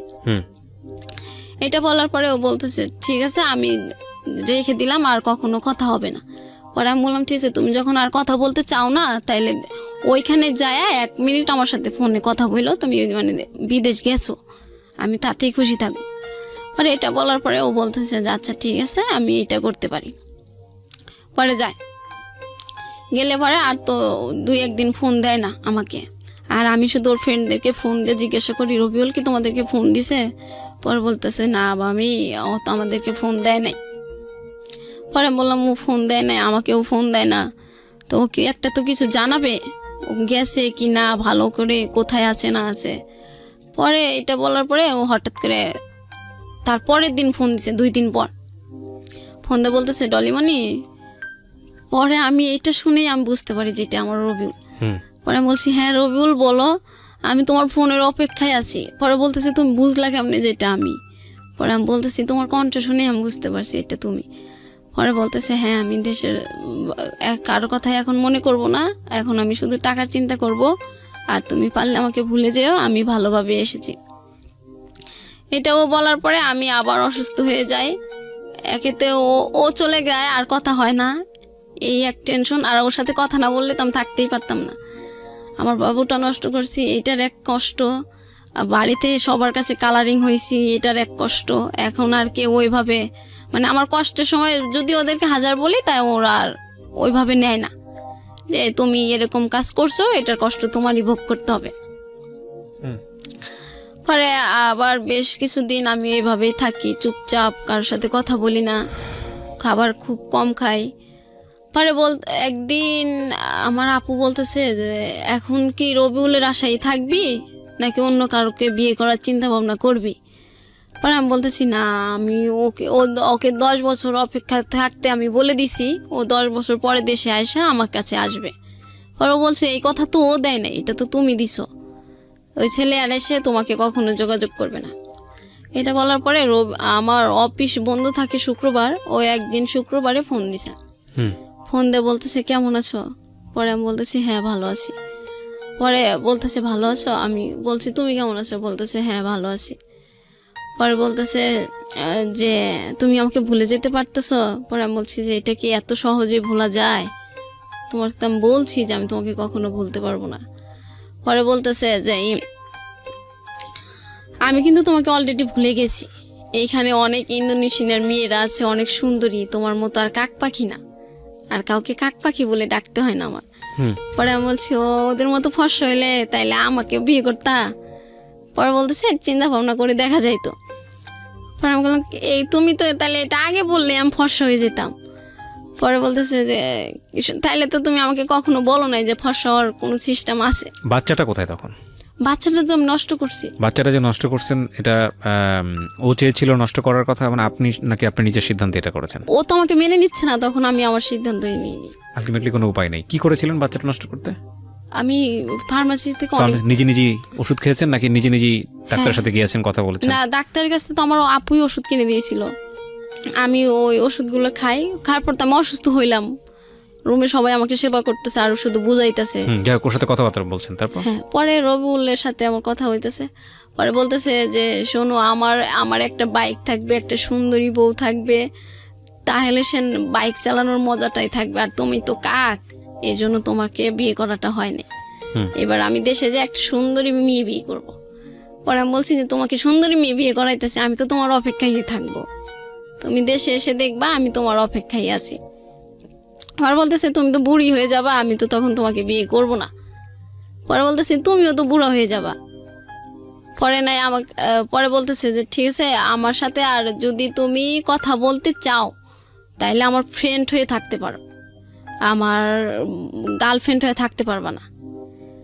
এটা বলার পরে আমি বললাম কেন, আমি তো তোমাকে স্বপ্ন দেখছি তোমার বউ হব, আমি তোমার সাথে বৃদ্ধ হব, তুমি আজকে এই কথা বলতেছো কেন? পরে বলতেছে যে হ্যাঁ, এটাতে যদি রাজি হও তাহলে আমি তোমার সাথে কথা বলবো কন্টিনিউ। পরে আমি বললাম যে না, আমি এটাতে কোনোভাবেই রাজি হতে পারবো না, কারণ তুমি তখন অন্য একজনকে বিয়ে করবা, আমি তো এটা মেনে নিতে পারবো না। পরে বলতেছে আচ্ছা ঠিক আছে তাইলে রাখি। পরে এটা বলার পরে ওর ওই দেশের নাম্বার আমি পেয়ে যাই। পরে আমি তো সবসময় ওকে ফোন দিতেই থাকি, ফোন দিলেও হয়তো 100 বার ফোন দিলে একবার রিসিভ করে বলে কি ব্যাপার তুমি ফোন দিচ্ছ কেন, কিছু বলার আছে তোমার? পরে যদি আমি বলতাম হ্যাঁ আমার বলার আছে। আরেকবার যদি বলতেন ও কিসের পারমিশন চাচ্ছিল আপনার কাছ থেকে? আরেকটা মেয়ে বিয়ে করবো এখানে, আপনি মানতে পারবেন নাকি? কি মানতে পারবেন না? ও বলতেছে যে তুমি যদি আমার সাথে ফ্রেন্ড হয়ে থাকতে পারো তাহলে। ও আচ্ছা, মানে আলটিমেটলি ও চাচ্ছে যে না, এখন আর কোনো প্রেমের সম্পর্ক না, তুমি আমার সাথে বন্ধুর মতো থাকো। হ্যাঁ, কিন্তু আমি তো ওকে নিয়ে স্বপ্ন দেখছি অন্যটা। এখন আমার বন্ধু মানে আমার ভালোবাসার মানুষের বউ হবে অন্য একজন, এটা তো আমি দেখতে পারবো না। পরে বলতেছে এই শর্তে রাজি না হইলে তাইলে থাক, কথা বলার দরকার নেই। আচ্ছা, পরে এইগুলো ও ফোন কেটে দেয়। আমি তোর ওইখানকার নাম্বার পাই, পরে পাওয়ার পরে আমি তো ফোন দিতেই থাকি, ফোন দিলে ও রিসিভ করে না। রিসিভ করলে বলে যে এখন আমি অনেক ব্যস্ত আছি, সারাদিন ডিউটি করছি, এখন ঘুমাবো, এটা করবো সেটা করবো, মানে অনেক নয় ছয় কথা। পরে একদিন ও আমাকে ফোন দিয়ে বলতেছে ডলিমণি একটা কথা বলবো? পরে আমি বলছি হ্যাঁ বলো। বলতেছে আজকে তুমি একদম সত্যি কথা বলবা। পরে আমি বলছি হ্যাঁ। পরে বলতেছে তুমি আমার সাথে এই নাটকটা না করলেই পারতা। পরে বলছি কোন নাটকটা? কয় হ্যাঁ তুমি ভেবে দেখো, আমি দেশ ছাড়ছি তোমার অনেক কষ্ট নিয়ে। আমি বলছি কোন কথা বলতেছো তুমি? পরে বলতেছে যে তুমি যে এটা বলছিলা বাচ্চা হয়েছে আমাকে বিয়ে করো, আমি তো এটা এখনো মেনে নিতে পারি না যে তুমি আমার সাথে এত বড় প্রতারণা করছো। পরে বলছি কোনটা আমি প্রতারণা করলাম? পরে বলে তুমি আমার সাথে মিথ্যে বললা কেন? এই 2-3 মাসে বাবু হয়, আমি তো এটা জানি না। পরে আমি বলছি তুমি তাইলে একটা কাজ করো, দাদার কাছে জিগেও, মিঠু ভাইকে জিগেলে মিঠু ভাই বলবে, যেহেতু মিঠু ভাইয়ের বউ আছে তাইলে তুমি ক্লিয়ার হতে পারবা আসলে আমি মিথ্যে বলছি না সত্যি বলছি। পরে বলতেছে 3 মাসে বাবু তুমি এটা বুঝতে পারো কেমনে? পরে আমি বলছি যে এটা বোঝা যায়, তুমি আমাকে বিশ্বাস না করলে তুমি দাদাকে। পরে বলতেছে ঠিক আছে তাহলে তুমি তোমার বাবার কসম দিয়ে বলতে পারবা? পরে আমি বলছি হ্যাঁ আমার মৃত বাবার কসম, এটা আমি সত্যি বলতেছি, এখনো বলি, আগেও বলি, পরেও বলবো। পরে বলতেছে আচ্ছা ঠিক আছে তাই রাখি। রাখি বলতে বলতে ও আবার একদিন ফোন দেয় বলতেছে যে আচ্ছা তুমি আমার জন্য কতদিন অপেক্ষা করতে পারবা? পরে আমি বলছি তুমি যতদিন সুমাইয়া মাসুমা ওদেরকে বিয়ে দিবা, বাড়িতে সুন্দর করে একটা ঘর দিবা, আমি আর তুমি থাকবো, আর একটা ঘর দিবা, মা বাবা থাকবে, ততদিন মানে যতদিন তোমার নিজের পায়ে না দাঁড়ানো হয় ততদিন পর্যন্ত তুমি দেশের বাইরে থাকো, আমি এখানেই থাকবো, তারপরে আমরা দুজন আবার সুখে সংসার করব। পরে বলতেছে যে তাইলে আমি 10 লাখ টাকা গুছাই আর তুমি 10 লাখ গুছাও। পরে আমি বলছি ঠিক আছে, আমি তো এখানে 10 বছর চাকরি করি, তুমি বিদেশ থাকো 10 বছর, তাহলে আমাকে এখান থেকে তো 5 লাখ টাকা এমনিই দেবে। পরে বলতেছে আচ্ছা ঠিক আছে। এটা বলার পরে আবার একদিন আবার অনেক কয়দিন কথা হয় না। কথা না হইলে আমি তো ফোন দিতে থাকি, দেখে ও আমাকে ব্লক করে দেয় ইমোতে। ব্লক করে দেওয়ার পরে আমি আর ওকে খুঁজে পাই না, আমি তো পাগল হয়ে গেলাম। পরে আমার একটা ফ্রেন্ডের ইমোতে ওর নাম্বারটা সেভ করলাম, সেভ করার পরে ওই নাম্বার থেকে ফোন দিলাম, পরে ওই নাম্বারটাও ব্লক করে দেয়। যেটাই দেখে যে আমার কণ্ঠ সেটাই ব্লক করে দেয়। পরে ব্লক করে দিলে তো আর আমার ক্ষমতা নাই ওকে সারাক্ষণ ফোন দেওয়ার। আর ওই দেশের যে নাম্বারটা ছিল, পরে বলতেছে এই নাম্বারে যদি ফোন দাও তাহলে এই সিমটা আমি চেঞ্জ করে ফেলবো, তোমার ক্ষমতা নাই আমাকে খুঁজে বের করার। পরে আমি বললাম ঠিক আছে রবিউল, আমি আজকে বুঝতে পারলাম তুমি যে আমাকে কতটা ঘৃণা করো। আমি ফোন দিই দেখে আমাকে তুমি ব্লক করে দিয়েছো, আমি ফোন দিই অন্যজনের ফোন দিই তাকেও ব্লক করছো, আমি ফোন দেবো দেখে তুমি সিম চেঞ্জ করতে পারবা। ঠিক আছে, সিম চেঞ্জ করার দরকার নেই, তুমি সিম রেখে দাও, আমি আর তোমার সাথে যোগাযোগ করব না। পরে এটা বলার পরে আমি ওরকম আমি আর এখন কারোর সাথে বেশি কথা বলি না। ওই সময় কেউ কিছু জিজ্ঞাসা করলে হ্যাঁ না। আর তখন ও চলে যাওয়ার পরে অপূর্ব নাটক আমার বেস্ট সময় হয়ে যায়। মানে প্রত্যেক দিন অপূর্বর 4 থেকে 5টা নাটক আমি দেখতাম। অপূর্ব নাটক দেখতে দেখতে এক সময় আমি মানে ওকে ফোন দেওয়াটা ভুলে যাইতাম, মানে ওর ব্লক করা। তারপরে আমি দিনে একবার করে ফোন দিতাম যে যদি কোনো দিন ব্লকটা খুলে ফেলে। পরে একদিন ওই নিজে থেকে ফোন দিছে, ফোন দিয়ে বলতেছে কি করো। পরে বলতেছি তোমার এরকম বলছিলাম যে তুমি যদি কখনো হারিয়ে যাও তাহলে অপূর্ব নাটক আমার সঙ্গী হয়ে যাবে। পরে বলতেছে ও অপূর্ব নাটক দেখো। পরে বলতেছি হ্যাঁ। পরে কইতেছে অপূর্বর একটা নাটক দেখো। পরে আমি বলছি কি নাটক। পরে কইতেছে যে উৎসর্গ ভালোবাসা। পরে আমি ওই নাটকটা বলছি আচ্ছা ঠিক আছে, তোমার সাথে কথা শেষ হওয়ার পরে আমি নাটকটা দেখব। পরে ওই নাটকটা দেখলাম। পরে বলতেছে নাটক শেষ হইলে আমাকে আবার একটা ফোন দিবা। পরে আমি বলছি তুমি তো আমাকে ব্লক করছো, আমি কিভাবে ফোন দিব। পরে বলতেছে ঠিক আছে আমি ব্লক খুলছি, তুমি ফোন দিও। পরে আমি ফোন দিয়ে আমি তো মহা খুশি, সবাইকে বলতেছি যে দেখো আমার রবিউল না আমার ব্লক খুলে দিছে। সবাই তো আমার কইতেছে কি পাগল, যেই ছেলেটা এতবার অপমান করে সেই ছেলেটা আজকে ব্লক খুলে দিছে আর সে সব কিছু ভুলে গেছে। পরে আমি বলতেছি না রে, ওর হয়তো সমস্যা হয়েছিল এই জন্য ব্লক করে রাখছে। পরে বলতেছে যে ঠিক আছে নাটকটা শেষ হলে আমাকে কিন্তু অবশ্যই ফোন দিবা। পরে বলছি আচ্ছা ঠিক আছে। পরে আমি নাটকটা শেষ করে ওরকে ফোন দিই। ফোন দেওয়ার পরে বলতেছে এই নাটকটা কেমন লাগলো। পরে বলছি হ্যাঁ ভালো লাগছে। পরে বলতেছে আজকের থেকে অপূর্ব নাটক দেখা বাদ দিয়ে সিয়ামের নাটক দেখবা। পরে আমি বললাম আচ্ছা ঠিক আছে। পরে বলতেছে সিয়াম আমার ফেভারিট নায়ক, ওর নাটক দেখবা। পরে আমি বললাম আচ্ছা ঠিক আছে। পরে এই নাটকটা কথা বলার পরে ও একটা অপূর্বর গান দেয়। গান দেওয়ার পর আবার আমাকে ব্লক করে দেয়। পরে আমি বললাম যে কি ব্যাপার, এই মাত্র ভালো মানুষ কথা বললো আবার ব্লক করে দিল। পরে রুমে আমি কান্না করতেছি। পরে রুমে সবাই বলতেছে কি ব্যাপার রবিউল না, তুই কি বললি যে কেবল কি যেন দিছে, খুব খুশি। পরে আমি বলছি অপূর্বর একটা গান দিছে। পরে গানটা এরকম তো আমার এখন ভালো থাকা আমার উপর নেই, তোমার মতো তুমি ভালো থেকো। পরে এই গানটা শোনার পর রুমে সবাই বলতেছে এবার তুই নিজে থেকে ওকে ব্লক করে দে মন থেকে। আচ্ছা। পরে আমি বললাম না, আমি ওকে মন থেকে কখনো ব্লক করতে পারবো না। পরে এভাবে কান্নাকাটি করার পর রুমে সবাই বিরক্ত হয়ে যায় মানে আমার প্রতি। এই একটা ছেলেকে নিয়ে সারাক্ষণ, যে ছেলে তোমাকে চায় না, সেই ছেলে তোমাকে পাত্তাই দেয় না, তাও কেন তুমি সেই নতুন করে জীবনটা শুরু করো। আমিও চেষ্টা করতাম যে আচ্ছা রবিউলকে ভুলে থাকি, কিন্তু আমি কিছুতেই পারতাম না ভুলে থাকতে। পরে এরকম করতে করতে আমি সব ও বলতো যে নামাজটা ঠিক মতো পড়ো। পরে আমি একদিন নামাজ পড়ে মানে বলতেছি যে হে আল্লাহ তুমি কি আমাকে রবিউলের সাথে আর কখনো মিলে দেবে না আগের মতো। এরকম করতে করতে রুমে মনে হয় ওই দিন সারা রাত চলে গেছে, আমি ওইভাবেই আছি একই অবস্থায়। পরে একদিন আমার ফোনটা আমি আর কাছে রাখি না, যেহেতু আমার রবিউলই নাই, আমার ফোনের আর দরকার নেই।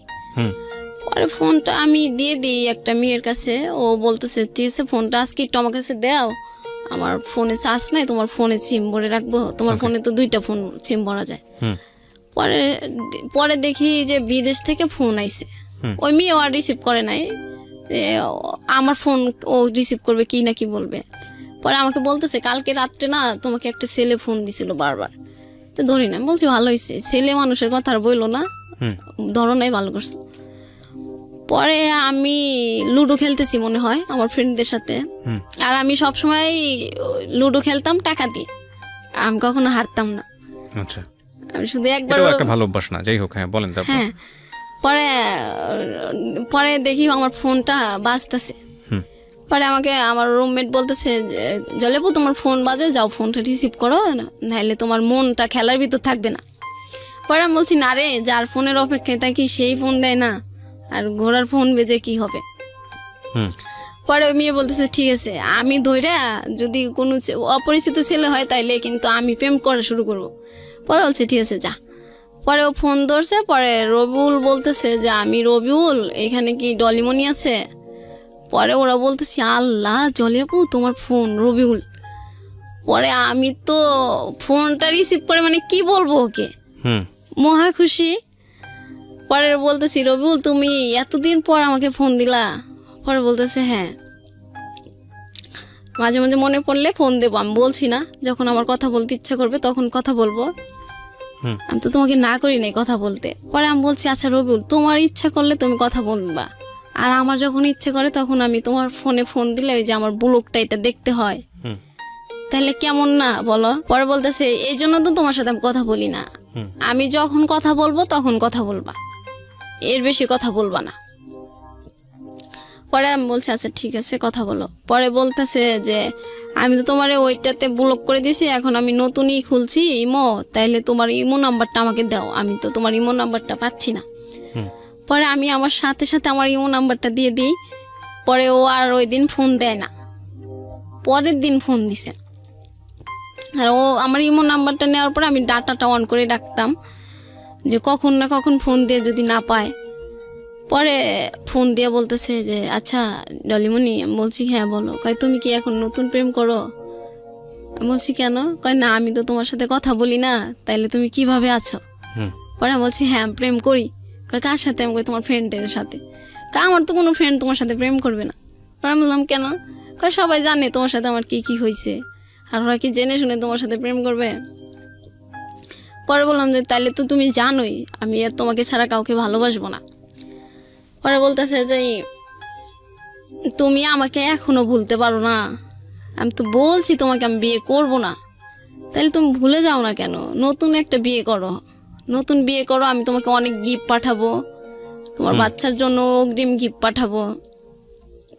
পরে বলতেছে আচ্ছা আমি যদি গিফট হিসাবে একটা জিনিস চাই দিবা? পরে বলতেছে হ্যাঁ দেবো, বলো। পরে আমি বলছি তাহলে আমি তোমাকেই চাই। পরে বলতেছে এই কথা বললে আর কখনো ফোন দেব না, ব্লক করে দেবো আবার। পরে বললাম যে তুমি বারবার এই ব্লকের ভয় দেখাও কেন? পরে বলতেছে তুমি আমাকে চাও কেন? আমাকে চাও না তাইলে তো আর তোমার সাথে আমি এরকম করি না, তুমি আমার বন্ধু হয়ে থাকো। পরে আমি বলছি যে তুমি যেহেতু আমাকে চাও না তাহলে বন্ধু চাও কেন? পরে বলতেছে তুমি অনেক ভালো একটা মেয়ে, আমি তোমাকে কখনো ভুলতে পারবো না। আমি বলছি কেন? কয় তুমি যে অনেক ভালো একটা মেয়ে এর জন্য ভুলতে পারবো না। পরে বললাম যে আমি যদি অনেক ভালো মেয়েই হই তাহলে তুমি আমার সাথে থাকতে চাও না কেন? পরে বলছে না আমি থাকতে পারবো না, আমি কারণ দেশে যাইতে পারবো না, আমি তোমাকে বিয়ে করতে পারবো না, আমি দেশে যাব কোন না কোন কালে, তার কোনো ঠিক ঠিকানা নাই, এতদিন তো তুমি আমার অপেক্ষায় থাকতে পারবা না। পরে বলছে তুমি এটা বলো কেন? আমি তো থাকতে পারবো, আমি তো জানি তোমার জন্য আমি কি করতে পারবো না পারবো। পরে বলতেছে এরকম মুখে অনেক কিছু বলা যায়, আসলে বাস্তবটা এত সহজ না।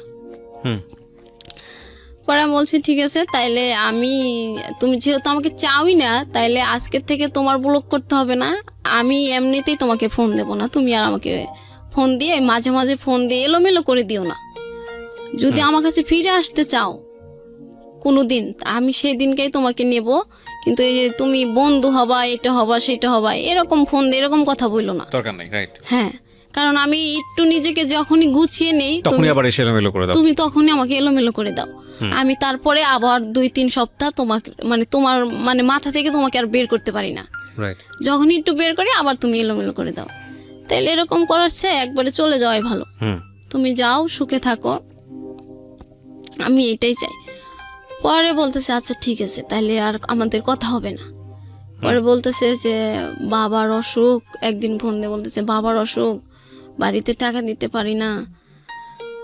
পরে আমি বললাম যে ঠিক আছে তাহলে আমার কাছ থেকে টাকা নাও, নিয়ে তুমি করো, বাড়িতে দিয়ে দাও। পরে বলতেছে না, তোমার কাছ থেকে টাকা নেওয়া যাবে না, এমনি তুমি আমার কাছে, আমি তোমার কাছে অনেক ঋণ। পরে বলতেছি না, আমার কাছে তুমি কোনো ঋণ নি নাই। পরে বলতেছে যে এই জন্যই তোমাকে আমি আমার বন্ধু করে রাখতে চাই, তুমি কেন বোঝো না? পরে বলছি না, আমি এর জন্যই তোমাকে চাই আমার করে, তুমি কেন বোঝো না? পরে বলতেছে ঠিক আছে এখন রাখি, কাজে যাব, পরে অন্য একদিন কথা হবে। পরে বললাম যে আচ্ছা ঠিক আছে, তাই আমি তোমার ফোনের অপেক্ষায় থাকবো। আমি সব সময় ফোন আমার কাছেই রাখি, অফিসে গেলেও বাসায় থাকলেও যেখানে গেলে, যে যদি হঠাৎ করে রবিউল ফোন দিয়ে আমাকে না পায়। পরে একদিন ফোন দিয়ে বলতেছে যে আমার অফিসে না ঠিক মতো কাজ হয় না, স্যালারিও পাই না, আর যে টাকা স্যালারি পাই ওইটা আমার খাওয়ার জন্যই চলে যায়, বাড়িতে দিতে পারি না। এই মাসে বাড়িতে মাত্র 4,000 টাকা দিছি। আমি বলছি, পরে বলতেছি তাহলে এই কোম্পানিটা চেঞ্জ করে ভালো, অন্য একটাতে যাও। পরে বলতেছে এই কোম্পানি চেঞ্জ করলে আর 3 লাখ টাকা লাগবে, তাইলে সে আমি অন্য কোম্পানিতে যেতে পারবো, স্যালারি পাবো। পরে আমি বলছি ঠিক আছে, তাহলে আমি যদি 3 লাখ টাকা দিই তুমি কি এই কোম্পানি চেঞ্জ করবা? মানে আপনি বললেন ওই ছেলেটাকে? হ্যাঁ, মানে যেহেতু রবিউলকে? ও বাড়িতে টাকা দিতে পারছে না, আচ্ছা। আর মানে বাড়িতে যত তাড়াতাড়ি টাকা পয়সা দিয়ে করতে পারবো, তাড়াতাড়ি দেশে চলে আসতে পারবে। পরে বলতেছে হ্যাঁ এটা করা যায়। পরে আমি বলছি ঠিক আছে, তুমি যদি অন্য কোম্পানিতে যাও তাহলে আমাকে জানাও, আমি টাকা পাঠিয়ে দেব। পরে ও একদিন ফোন দিয়ে বলতেছে যে পাসপোর্ট যে মালিকের কাছে, উনি 3 বছর না হলে পাসপোর্ট দেবে না, আমি আর অন্য কোম্পানিতেও যাইতে পারবো না। পরে বললাম যে তাহলে তো এখন কিছু করার নাই, এইখানেই থাকতে হবে, যে কয়টা করে বাড়িতে পাঠাইতে পারো ওইটাকে দিতে হবে। পরে বলতেছে হ্যাঁ। পরে একদিন আমি বলতেছি আচ্ছা রবিউল, আমাকে কখনো তোমার মিস করো না? পরে বলতেছে না। বলতেছি কখনো আমাকে আর কাক পাখি বলতে ইচ্ছা করে না তোমার? বলে না। পরে আমি বলতেছি কখনো আমাকে বউ বলে ডাকতে ইচ্ছা করে না? বলতেছে না। পরে আমি কই কখনো কি আমাদের কাটানোর সময়গুলো তোমার মনে পড়ে না? বলতেছে না। পরে বলছি কেন? কয় কি এমনি তুমি মিথ্যে কথা বলো, নাটক করো, এই জন্য তোমার কথা আমার একটু মনে পড়ে না, আমি এখন তোমাকে ঘৃণা করি। আমি বলছি তো আমাকে ঘৃণা করো তো আমার সাথে কথা বলো কেন? কয় কথা বলি যদি তুমি আমার ভালো বন্ধু হতে রাজি হও কোনো দিন, এই জন্য। পরে তো আপনি তাকে জিজ্ঞেস করেন এই কোশ্চেনটা? খুব টাফ একটা কোশ্চেন, যদিও খুব মানে অবিভাজ্য কোশ্চেন, বাট এই কোশ্চেন অ্যান্সারটা কি আসবে আমি ঠিক জানি। আপনি কখনো জিজ্ঞেস করেছেন তাকে যে কি ধরনের বন্ধু, মানে বন্ধুত্বপূর্ণ এবং শারীরিক সম্পর্ক বিষয়টা না, এরকম? শারীরিক সম্পর্ক না, ও শুধু বন্ধু হয়ে থাকবে, ওর দুঃখের কথাগুলো আমাকে বলবে, আমার কষ্টের কথা আমি ওকে বলবো। এবং তারপরে আপনাকে যখন বলবে তার সাথে দেখা করার জন্য বাংলাদেশে এসে, তখন দেখা করতে হবে? হ্যাঁ, বাংলাদেশে এসে ও আমার সাথে একবার দেখা করবে, আমি বিয়ে করব অন্য জায়গায়। আচ্ছা ঠিক আছে, হ্যাঁ সমস্যা নেই, বলেন তারপরে কি দাঁড়ালো শেষ পর্যন্ত? হ্যাঁ, তারপরে এই কথা বলতেছে, পরে ও বলতেছে আমি তোমাকে ঘৃণা করি। পরে এটা বলার পরে আমি বলছি দেখো রবিউল, আমি তোমাকে এ পরিমাণ ভালোবাসি, তুমি আমাকে যতই বলো আমি এটা মনে করি যে তুমি এটা এমনি এমনি বলতেছো, এটা তোমার মনের কথা না। পরে বলতেছে না, পরে একটা বকা দিয়ে বলে যে এটা সত্যি, আমি তোকে ভালোবাসি না। সেদিন আমার অনেক কষ্ট হয়, ও যেদিন আমাকে বলে যে আমাকে ঘৃণা করে, সেদিন আমি অনেক কষ্ট পাই যে এই ছেলেটার কারণে আমি সবার কাছে কালারিং হয়েছি। আজ এই ছেলেটাই বললো আমাকে ঘৃণা করে, ঠিক আছে এই ছেলের সাথে আর আমি কথাই বলবো না, ওর মতো করে ভালো থাকুক, আমি আমার মতো করে থাকবো। এটা বলার পরে আমি ফোনটা কাটি। পরে ও আমাকে আবার ফোন দেয়। পরে আমি আপুকে বলি যে আপু, রবিউল না আমাকে ফোন দেয় মাঝে মধ্যে, ফোন দিয়ে শুধু বলে বন্ধুত্ব হয়ে থাকতে, কিন্তু এটা বললে আমার অনেক কষ্ট হয়, আমি ওর বন্ধু হয়ে থাকতে চাই না। পরে বলতেছে যে তাইলে তুই একটা কাজ কর, তুই ওকে বলে দে যে তোর অনেক বড় একটা অসুখ, তাইলে আর ও তোকে ফোন দেবে না, আর তুই নিজেকে এইভাবে ঠিকঠাক রাখতে পারবি। পরে আমি বলছি কি বলবো? পরে বলতেছে তুই বলে দে যে তোর ক্যান্সার হয়েছে, তাইলে আর ওই ছেলে তোকে ফোন দিবে না, ডিস্টার্বও করবে না। পরে আমি বললাম যে আচ্ছা ঠিক আছে এটা বলবো। পরে একদিন ভিডিও ফোন দিয়ে ও বলতেছে যে আমি তোমাকে একটু দেখবো। পরে আমি বলছি যে হ্যাঁ দেখতে পারো। বলছে তাহলে তুমি ক্যামেরার সামনে আসো। পরে আমি বলছি যে আচ্ছা ঠিক আছে আসতেছি। পরে আপু বললাম যে আপু আমার আর একটা ফোন দিয়ে বললাম আপু তো ভিডিও ফোন দিয়ে দেখতে চাচ্ছে। পরে আপু বলতেছে তুই এখন শুয়ে থাক, চুলগুলো এলোমো করে রাখ, পরে ও যদি তোকে জিজ্ঞাসা তুমি কি অসুস্থ, তুই বলবি হ্যাঁ। পরে আমাকে বলতেছে কি ব্যাপার, তোমাকে আজকে এরকম দেখা যাচ্ছে কেন? তুমি কি অসুস্থ? পরে আমি বলছি হ্যাঁ অসুস্থ।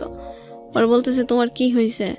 পরে বলছে আমার অনেক বড় একটা সমস্যা হয়েছে, এটা কাউকে বলা যাবে না।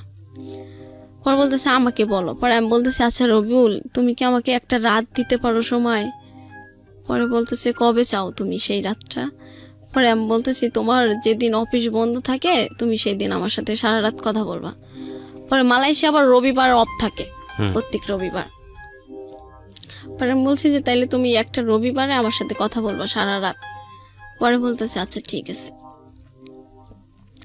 পরে কথা বলতেছে ওই দিনকার রাত্রে 10টা বাজে আমি খাবার টাবার খাওয়া রেডি সব কিছু ওকি টকি করার পর আমি রুমমেটকে বলে দিলাম যে আমি এখন সারা রাত কথা বলবো, আমাকে কোনোভাবে তোমরা কেউ বাইরে থেকে কোনো সাউন্ড করবা না। পরে বলতেছে কার সাথে কথা বলবা? পরে আমি বলছি রবিউলের সাথে। পরে বলতেছে আচ্ছা ঠিক আছে, তা কথা বলো, আর বেশি আবার কান্নাকাটি করো না, তুমি তো রবিউলের সাথে কথা বললে কান্নাকাটি শুরু করে দাও। পরে বলছি ঠিক আছে আজকে আর কান্না করবো না রে। পরে বলতেছে যে হ্যাঁ ডলিমণি বলো কি বলতে চাও। পরে আমি বলছি যে রবিউল আমার না অনেক বড় একটা অসুস্থ। পরে বলতেছে কি হয়েছে? পরে আমি বলছি আমার না ক্যান্সার হয়েছে। মিথ্যা কথা। হ্যাঁ, ও যে তার ফোন না দিয়ে মাঝে মধ্যে আমাকে এলোমেলো না করে দেয়। পরে বলতেছে যে তাইলে তুমি ডাক্তার দেখাও নাই? পরে বলছে যে আমি বলতেছি হ্যাঁ এখন আমি দুবাইয়ে যাব, ওইখানে যা চিকিৎসা হবো। আপু বলে দিছে ও জানে যে আমার দুবাই যাওয়ার ক্ষমতা আছে, ওরকম টাকা পয়সা আছে, আমি ইচ্ছে করলে সব জায়গায় যাইতে পারবো, আর এটা বললে ও বিশ্বাস করবে। পরে বলতেছে তাহলে দুবাই যায় ডাক্তার দেখায় সুস্থ হও, আর এটা বেশি সমস্যা নাই, আমাদের এলাকার একটা এরকম হয়েছিল ক্যান্সার, উনি এখনো বেঁচে আছে। বোকা মেয়ে তুমি কান্না করো কেন? আমি তো কান্না করতেছি ওর সাথে আমার শেষ কথা, কিন্তু ও তো বুঝতে পারতেছে না। পরে বলতেছি যে না আমার কেন যেন কান্না আসতেছে, যদি দুবাই যাওয়ার পরে আর আসতে না পারি এই জন্য। পরে বলতেছে আর না কিছু হবে না, তাইলে তুমি যাও। পরে ও বলতেছে যে আমারও একটা শেষ কথা আছে বলবো। পরে আমি বলছি হ্যাঁ তুমি বলতে পারো তোমার শেষ কথা। পরে বলতেছে যে কি তুমি আমাকে আজকের পর থেকে আর কখনো ফোন দিবা না, ও আমাকে বলতেছে। পরে আমি বলছি ঠিক আছে। আর পরে বলতেছে আমি তোকে এতটাই ঘৃণা করি যে একটা পতিতালার বেশ্যাকে আমি যে সম্মান দিই আমি তোকে সেই সম্মানটা দিই না। পরে আমার এটা বলার পরে আমি তো অনেক কান্না করি যে আমি তো তোমার সাথেই শুধু খারাপ কাজ করছি, তাইলে আমি যদি খারাপ হই তাইলে তো আমার সাথে তুমিও খারাপ, তাইলে তুমি একটা বেশ্যাকে বিশ্বাস করো আমাকে বিশ্বাস করো না কেন? পরে বলতেছে যে তুমি শুধু নাটক করো, এটা বলতেছে। পরে আমি বলছি রবিউল বিশ্বাস করো আমি আমাকে নাটক করে এটা বলে কেন? আমি ওই যে বাসাটায় কাজ করতে গেছিলাম ওইটা ওর বিশ্বাস হয় নাই, যেই মেয়ে করবে কাজ অন্যর বাসায়। আর নাটক হচ্ছে ওই যে আমি বলছিলাম যে বাড়ি থেকে আমাকে কেউ মেনে নেবে না, বাড়িতে উঠাবে না, এটাকে নাটক বলে। আর ওই যে ওকে যে বলছিলাম যে ঠিক আছে তুমি যখন আমাকে মেনে নিচ্ছ না তাইলে ঠিক আছে তুমি তোমার মতো থাকো, আমার জীবনের ডিসিশন আমি নিজেই নেব। ও এই 3টা জিনিস বিশ্বাস করতে পারে না, এই জন্য ও আমাকে এখনো বলে আমি ওর সাথে নাটক করি। পরে এটা বলার পরে ও যখন এটা বলতেছে পরে আমি বলছি যে আর কিছু বলবা? পরে বলতেছে হ্যাঁ তুমি আর কখনো আমার নাম নিবা না। এখানে একটা কথা একটু থামিয়ে দিয়ে বলছি, গল্পটা শেষের দিকে চলে এসেছে প্রিয় শ্রোতা, আপনাদেরকে আমি আরও একবার বলছি যারা তখন ধরে শুনছেন, ওকে আপনাদের দেখা উচিত। কেন দেখা উচিত? তার প্রধানতম কারণ হচ্ছে ও দেখতে সুন্দর, ও অসুন্দর না। আর দ্বিতীয়ত হলো she is desperate to discover herself. এই জায়গাগুলো থেকে আমাদের অনেক কিছু শেখার আছে, এবং শেখার জায়গাটা আমি একটু পরে আসতে চাই, এবং অনেকেই বারবার নক করছেন আমাকে, সেই জন্য গল্প চলাকালীন বলছি যে ওনার অনুমতিক্রমেই একটা ভিডিও ফুটেজ আমি আপলোড করেছি ওনার। তারপরে কি হলো? ও তারপরে এসব ফোনটা কেটে দিলেন, রেখে দিলেন? না ফোন রাখে নাই। পরে আমি বলতেছি যে রবিউল আমি যতদিন বেঁচে থাকবো ততদিন তোমাকে ভালোবেসেই থাকবো, আর তুমি আমাকে যতই ঘৃণা করো আমি তোমার অপেক্ষায় থাকবো। তুমি এসে আমার সাথে যোগাযোগ করো আর না করো সেটা ব্যক্তিগত তোমার ব্যাপার, কিন্তু সৃষ্টিকর্তা জানবে আমি তোমার জন্যই আছি। আর তুমি এই যুগে আমার না হলে আমি পরকালে যেন তোমাকে পাই, তুমি আমার ওই কালে হইও, আমার শুধু তোমার কাছে এতটুকুই অনুরোধ। পরেও বলতেছে হায় রে পাগল, আমি এই কালেই তোমার হইলাম না, ওই কালে হই কিভাবে? পরে আমি বলতেছি এই কালে তো তুমি আমার হইলা না, আমি ওই কালে সৃষ্টিকর্তার কাছে চেয়ে নেব, তুমি যখন তো আমার হয়ে থাকো। পরে বলতেছে তুই আমাকে এত ভালোবাসোস যে আমার তোকে লাগবই। পরে আমি বলছি হ্যাঁ আমার তোমাকে দরকার। পরে বলতেছে ঠিক আছে সেটা তোমার ব্যাপার, তুমি কিভাবে তোমাকে নিজেকে গুছিয়ে নেবে সেটা তোমার ব্যাপার। পরে এই বলে কথা বলা বন্ধ করে দেয়। পরে আমি ওকে ব্লক করে দিই। ব্লক করে দেওয়ার কত মাস আগের ঘটনা এটা? এই ঘটনা হচ্ছে 2 মাস আগে। 2 মাস আগে। এরপরে আপনাদের সঙ্গে কথাবার্তা হয়েছে? আবার হ্যাঁ। হয়েছে, আমি জানি হবে। লাস্ট আপডেট কি আমাকে একটু বলেন তো। লাস্ট কথা আমি ওর মানে আমার ওই দিনকে খুব খারাপ লাগে। লাস্ট কবে কথা হয়েছে আপনার সঙ্গে? লাস্ট কথা হয়েছে 3 দিন আগে। 3 দিন আগে। ওই সময় লাস্ট কথাটা কি ছিল? এই ধরনের কথাবার্তাই তো হচ্ছে, আপনি ওকে ভালোবাসেন, সে আপনাকে পাত্তা দেয় না। আচ্ছা হ্যাঁ। পরে লাস্ট কথা হচ্ছিল ও ও আমি লাস্ট কথা হয়েছিল যে আমি এইখানে আসব, আমি এইখানে ফোন করছি। এবং আপনি গল্পটা শোনাতে চান, সে গল্পটা শুনতে চাবে না, বা আপনি বলছেন নাটক করেছে। আমি আপনাকে কয়টা কোশ্চেন করি, আপনি কোশ্চেনগুলো খুব ঠান্ডা মাথায় উত্তর দেন। নাম্বার 1, আপনি এখানে কেন আসছেন এই গল্পটা বলার জন্য? প্রথম একদম ভিতর থেকে যেটা আসবে সেটাই অনেস্ট অপিনিয়ন বলেন। কেন গল্পটা বলতে আসছেন? ওকে শোনানোর জন্য? ওকে শোনানোর জন্য নাকি অন্য কোনো উদ্দেশ্য আছে? ওকে তো আমি পৃথিবীর যে জায়গায় যাই যতভাবে বলি তো এটা আমাকে বিশ্বাস। তাহলে গল্পটা কেন বললেন? গল্পটা বললাম যে আমি শুধু বারবার ওকে ভালোবেসে ভুল করে যাচ্ছি, তা এরকম ভুল যাতে আর কেউ না করে। That is the point. আপনি জানেন আপনি ভুল করে যাচ্ছেন, কিন্তু আপনি ওখান থেকে বের হয়ে আসতে পারছেন না, রাইট? আমি আসতে পারি না। রাইট। আমি এবার আপনাকে কয়েকটা কথা বলি, শুধু আপনাকে না, যারা শুনছে তাদের সবাইকে কয়েকটা কথা বলি। প্রিয় শ্রোতা, এই কথাগুলো নতুন না, আমি বহুবার বলেছি। যে মানুষটা ভুল করে, যে মানুষটা অপরাধ করে, সে মানুষটা জানে, কিন্তু কখনো কখনো সিচুয়েশন তাকে বের হয়ে আসতে দেয় না। একটা জিনিস মনে রাখবেন, প্রত্যেকটা জিনিসই খারাপ হোক ভালো হোক, এটা একটা শক্তি। যে শক্তি যত বেশি পাওয়ারফুল বা যত বেশি এনার্জি রাখে, সে শক্তির দিকেই আমরা ধাবিত হবে, সেটাই স্বাভাবিক। ওর লাইফে খারাপটা যতটা শক্তি নিয়ে এসছে, ওর লাইফে ভালোটা যদি ওই পরিমাণ বা ওর চেয়ে বেশি যদি শক্তি নিয়ে পাশাপাশি দাঁড়াতো, তাহলে ও একটা সিদ্ধান্ত নিতে পারতো। কারণ ওর মধ্যে বোধ আছে, ও জানে ভুল করছে, কিন্তু ওখান থেকে বের আসতে পারছে না, কারণ ওর সামনে কোনো ভালো অল্টারনেটিভ নাই। আমি যে কথাগুলো আপনাকে বলবো সেগুলো বিশ্বাস অবিশ্বাস করা একান্তই আপনার বিশ্বাস, কিন্তু আমি ব্যক্তিগতভাবে অনেক বেশি বিশ্বাস করি। প্রথমত আপনাকে কিছু বিষয় বলছি যেটার আসলে বৈজ্ঞানিক কোনো ব্যাখ্যা আমার জানা নাই, but this is absolutely true. কীরকম? একটা মানুষ যখন কাউকে লাভ করে, পাগলের মতো লাভ করে, একপাক্ষিক লাভ যখন হয়ে যায়, যেটা আপনি হচ্ছে রবিউলকে করছেন, হ্যাঁ, এবং ওই পক্ষ যদি বুঝতে পারে আমি যাই করি না কোনো মেয়েটা আমার সঙ্গে থাকবে, এবং তার যদি অন্যরকম উদ্দেশ্য থাকে, শারীরিক সম্পর্ক, টাকা পয়সা নেওয়া, আমি ধরে নিচ্ছি রবিউলের এই ধরনের ছিল না, আপনাকে দেখে সে কিছুদিনের জন্য হলেও ভালোবেসেছে। ও যদি বুঝতে পারে, এক পক্ষ যদি বুঝতে পারে যে আরেক পক্ষ ভয়ঙ্করভাবে আমার উপর দুর্বল, আমি যাই করি না কেন সে সেটা মেনে নেবে, তাহলে ওই পক্ষ থেকে তুচ্ছতাচ্ছিল্য আসবেই আসবে, আসবেই আসবে। You can write it down, এটা কপি করে রেখে দেন, আসবেই আসবে। এবং আসলে কিন্তু বিষয়টা এরকম না যে সে মানুষটা আপনাকে ভালোবাসেন এটা প্রমাণ হয়ে যায়, হ্যাঁ। এবং এই তুচ্ছতাচ্ছিল্য একটা সময় সহ্য করতে করতে করতে করতে করতে করতে করতে অপরপক্ষ এক সময় বাস্ট আউট করবে, এবং বাস্ট আউট করার পরে যেটা হবে সেটা খুব ভয়ঙ্কর রকমের হয়। বাস্ট আউট করার আগ পর্যন্ত সে তার জন্য জীবনের সব কিছু করতে রাজি, বাবা মা ছাড়তে রাজি হয়, ঘর থেকে বেরোতে রাজি হয়, ওই যে সুদের ওপর টাকা, আরও অনেক অন্যায়মূলক কাজ যেটা ও করেছে বাচ্চা নিয়ে, এ ধরনের অনেক কাজ করতে রাজি হয়। কিন্তু যখন শক্ত হয়ে যায়, না ছেলেটা আমার জীবনে শুধু ভয়ঙ্কর রকমের ক্ষতি করে যাচ্ছে, ছেলের জায়গায় মেয়েও হতে পারে, মেয়েটা আমার জীবনে শুধু ভয়ঙ্কর রকমের ক্ষতি করে যাচ্ছে, তখন যে ঘৃণাটার জন্ম হয়, সেই ঘৃণার দেয়াল এত বেশি শক্তিশালী হয় যে ওটা আর ভাঙা যায় না। এখানে একটা খুব ছোট্ট টেকনিক আছে, আপনাদেরকে বলি, ইউ ক্যান অ্যাপ্লাই ইট। যদি বোঝেন যে অপরপক্ষ আপনার এই ভালোবাসার দুর্বলতার সুযোগ নিচ্ছে, তাকে আপনি জীবনে কোনোদিনও কোনো সিচুয়েশনে পায়ে ধরে হোক, হাতে পায়ে ধরে হোক, জীবনের সর্বোচ্চ সমস্ত কিছু দিয়েও হোক না কেন, রিকোয়েস্ট করে আপনার ভালোবাসায় ফেরাতে পারবেন না। I can write it down, আপনাকে আমি বলতেছি, পারবেন না, পারবেন না, পারবেন না, পারবেন না। যেটা করে আপনি ফেরাতে পারেন সেটা হচ্ছে ও আপনার সাথে যেরকম আচরণ করতেছে আপনিও করেন, ভালোবাসেন কিন্তু আপনিও ওটা করেন। করলে দেখবেন যে ও অটোমেটিক্যালি নিজেকে রিয়েলাইজ করা শুরু করবে। ওর ভিতরে যদি বিন্দুমাত্র টানও থাকে আপনার জন্য, ভালোবাসাও থাকে আপনার জন্য, ও কাম ব্যাক করবে। এবং কেন জানি না, এটা প্রকৃতিরই একটা নিয়ম, যখন একটা মানুষ আরেকটা মানুষের কাছ থেকে সরে যায়, তখন ভিক্ষা মেগেই হোক বা নিজের দুর্বলতা দেখিয়েই হোক, ড্রাগ নিয়ে হোক বা যেটাই করে হোক না কেন, আমরা এই জিনিসটা করে তাকে আমাদের কাছে টানার চেষ্টা করি, এবং দ্যাট ইজ দ্য রংয়েস্ট ওয়ে। আমি মনে করি এটা হচ্ছে সবচাইতে ভুলতম পন্থা। এটা করানোই যাবে না। এটা আপনি যত বেশি করবেন, ওর জায়গা থেকে ধরে নেবে হ্যাঁ এরকমই তো হওয়ার কথা ছিল, ওর বিন্দুমাত্র লাভ জমা হবে না আপনার প্রতি, বরং that is the best way. Okay, ওই যে একটা গান আছে না হিন্দিতে, কি যেন একটা, আমি অত ছবি দেখা হয় না, যে ব্রেকআপ হয়ে গেছে, ব্রেকআপের জন্য পার্টি করছে, গান করছে, এখনকার সময়টা হচ্ছে এরকম, অ্যান্ড দ্যাট অ্যাকচুয়ালি ওয়ার্ক। যদি আপনার কাছ থেকে কেউ চলে যেতে চায়, তো আপনার মনে হচ্ছে ফাইন, ওকে আপনি লাভ করেন, ঠিক আছে তুমি যাচ্ছ যাও, ওকে ফাইন, আমিও থাকলাম না তোমার সঙ্গে। অ্যান্ড বিলিভ মি, ও যদি আপনাকে ভালোবাসে ও আপনার কাছে ব্যাক করবে, বিকজ আসলে এই পায়ে ধরে লাভ হয় না। আপনার জন্যে এটা হচ্ছে আজকে থেকে শিক্ষা। আপনি যদি এটা প্র্যাকটিস করেন, 6 মাস প্র্যাকটিস করেন, ওর ভিতরে যদি রিয়েলাইজেশন থাকে, আমি জানি না ও শুনছে কিনা রবিউল, ও যদি বাই হার্ট এটা ফিল করে আপনাকে, যেন আপনাকে লাভ করে, তাহলে আপনার কাছে ফিরবে। এবং ফিরলে আপনি সঙ্গে সঙ্গে তাকে রিসিভ করবেন না। লাস্ট 1 বছর যা করছো আপনার সঙ্গে, সম্পর্ক কত দিনের?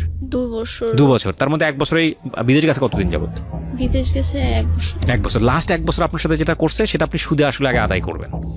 না আমি একটু শেষ করি।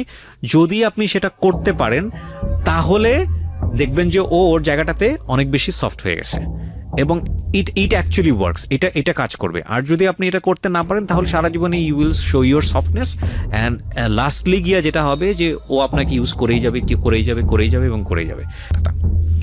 আমরা যখন ভুল করি তখন আমরা জানি, কিন্তু ওই ভুলের সামনে কিছু কিছু ইমোশন, কিছু ভয়ঙ্কর রকমের ফিলিংস এত বেশি বাধা হয়ে দাঁড়ায় যে আলটিমেটলি ভুলটা করছি ওই সেন্সটা মাথায় থাকে না। আপনি যখন বাচ্চাটা কনসিভ করেছেন তখন আপনি জানতেন যে আপনি ভুল করছেন। আপনি যখন ওর সঙ্গে শারীরিকভাবে মেলামেশা করেছেন তখন আপনি জানতেন আপনি ভুল করছেন, এটা একটা অপরাধ।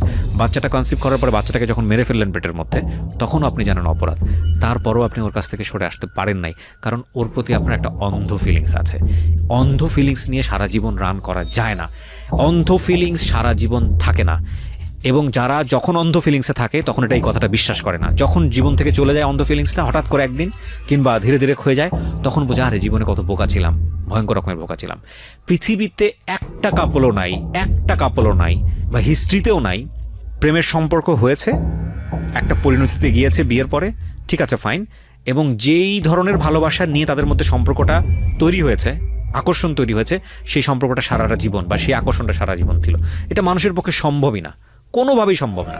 একটা সার্টেন পিরিয়ডের জন্য এই ফিলিংসটা থাকে, এই ফিলিংসটা ধীরে ধীরে ক্ষয় হয়ে যায়, অন্যদিকে ডাইভার্ট হয়ে যায়, বিয়ের পরে সেটা রেসপন্সিবিলিটির দিকে চলে যায়, অন্যদিকে চলে যায়।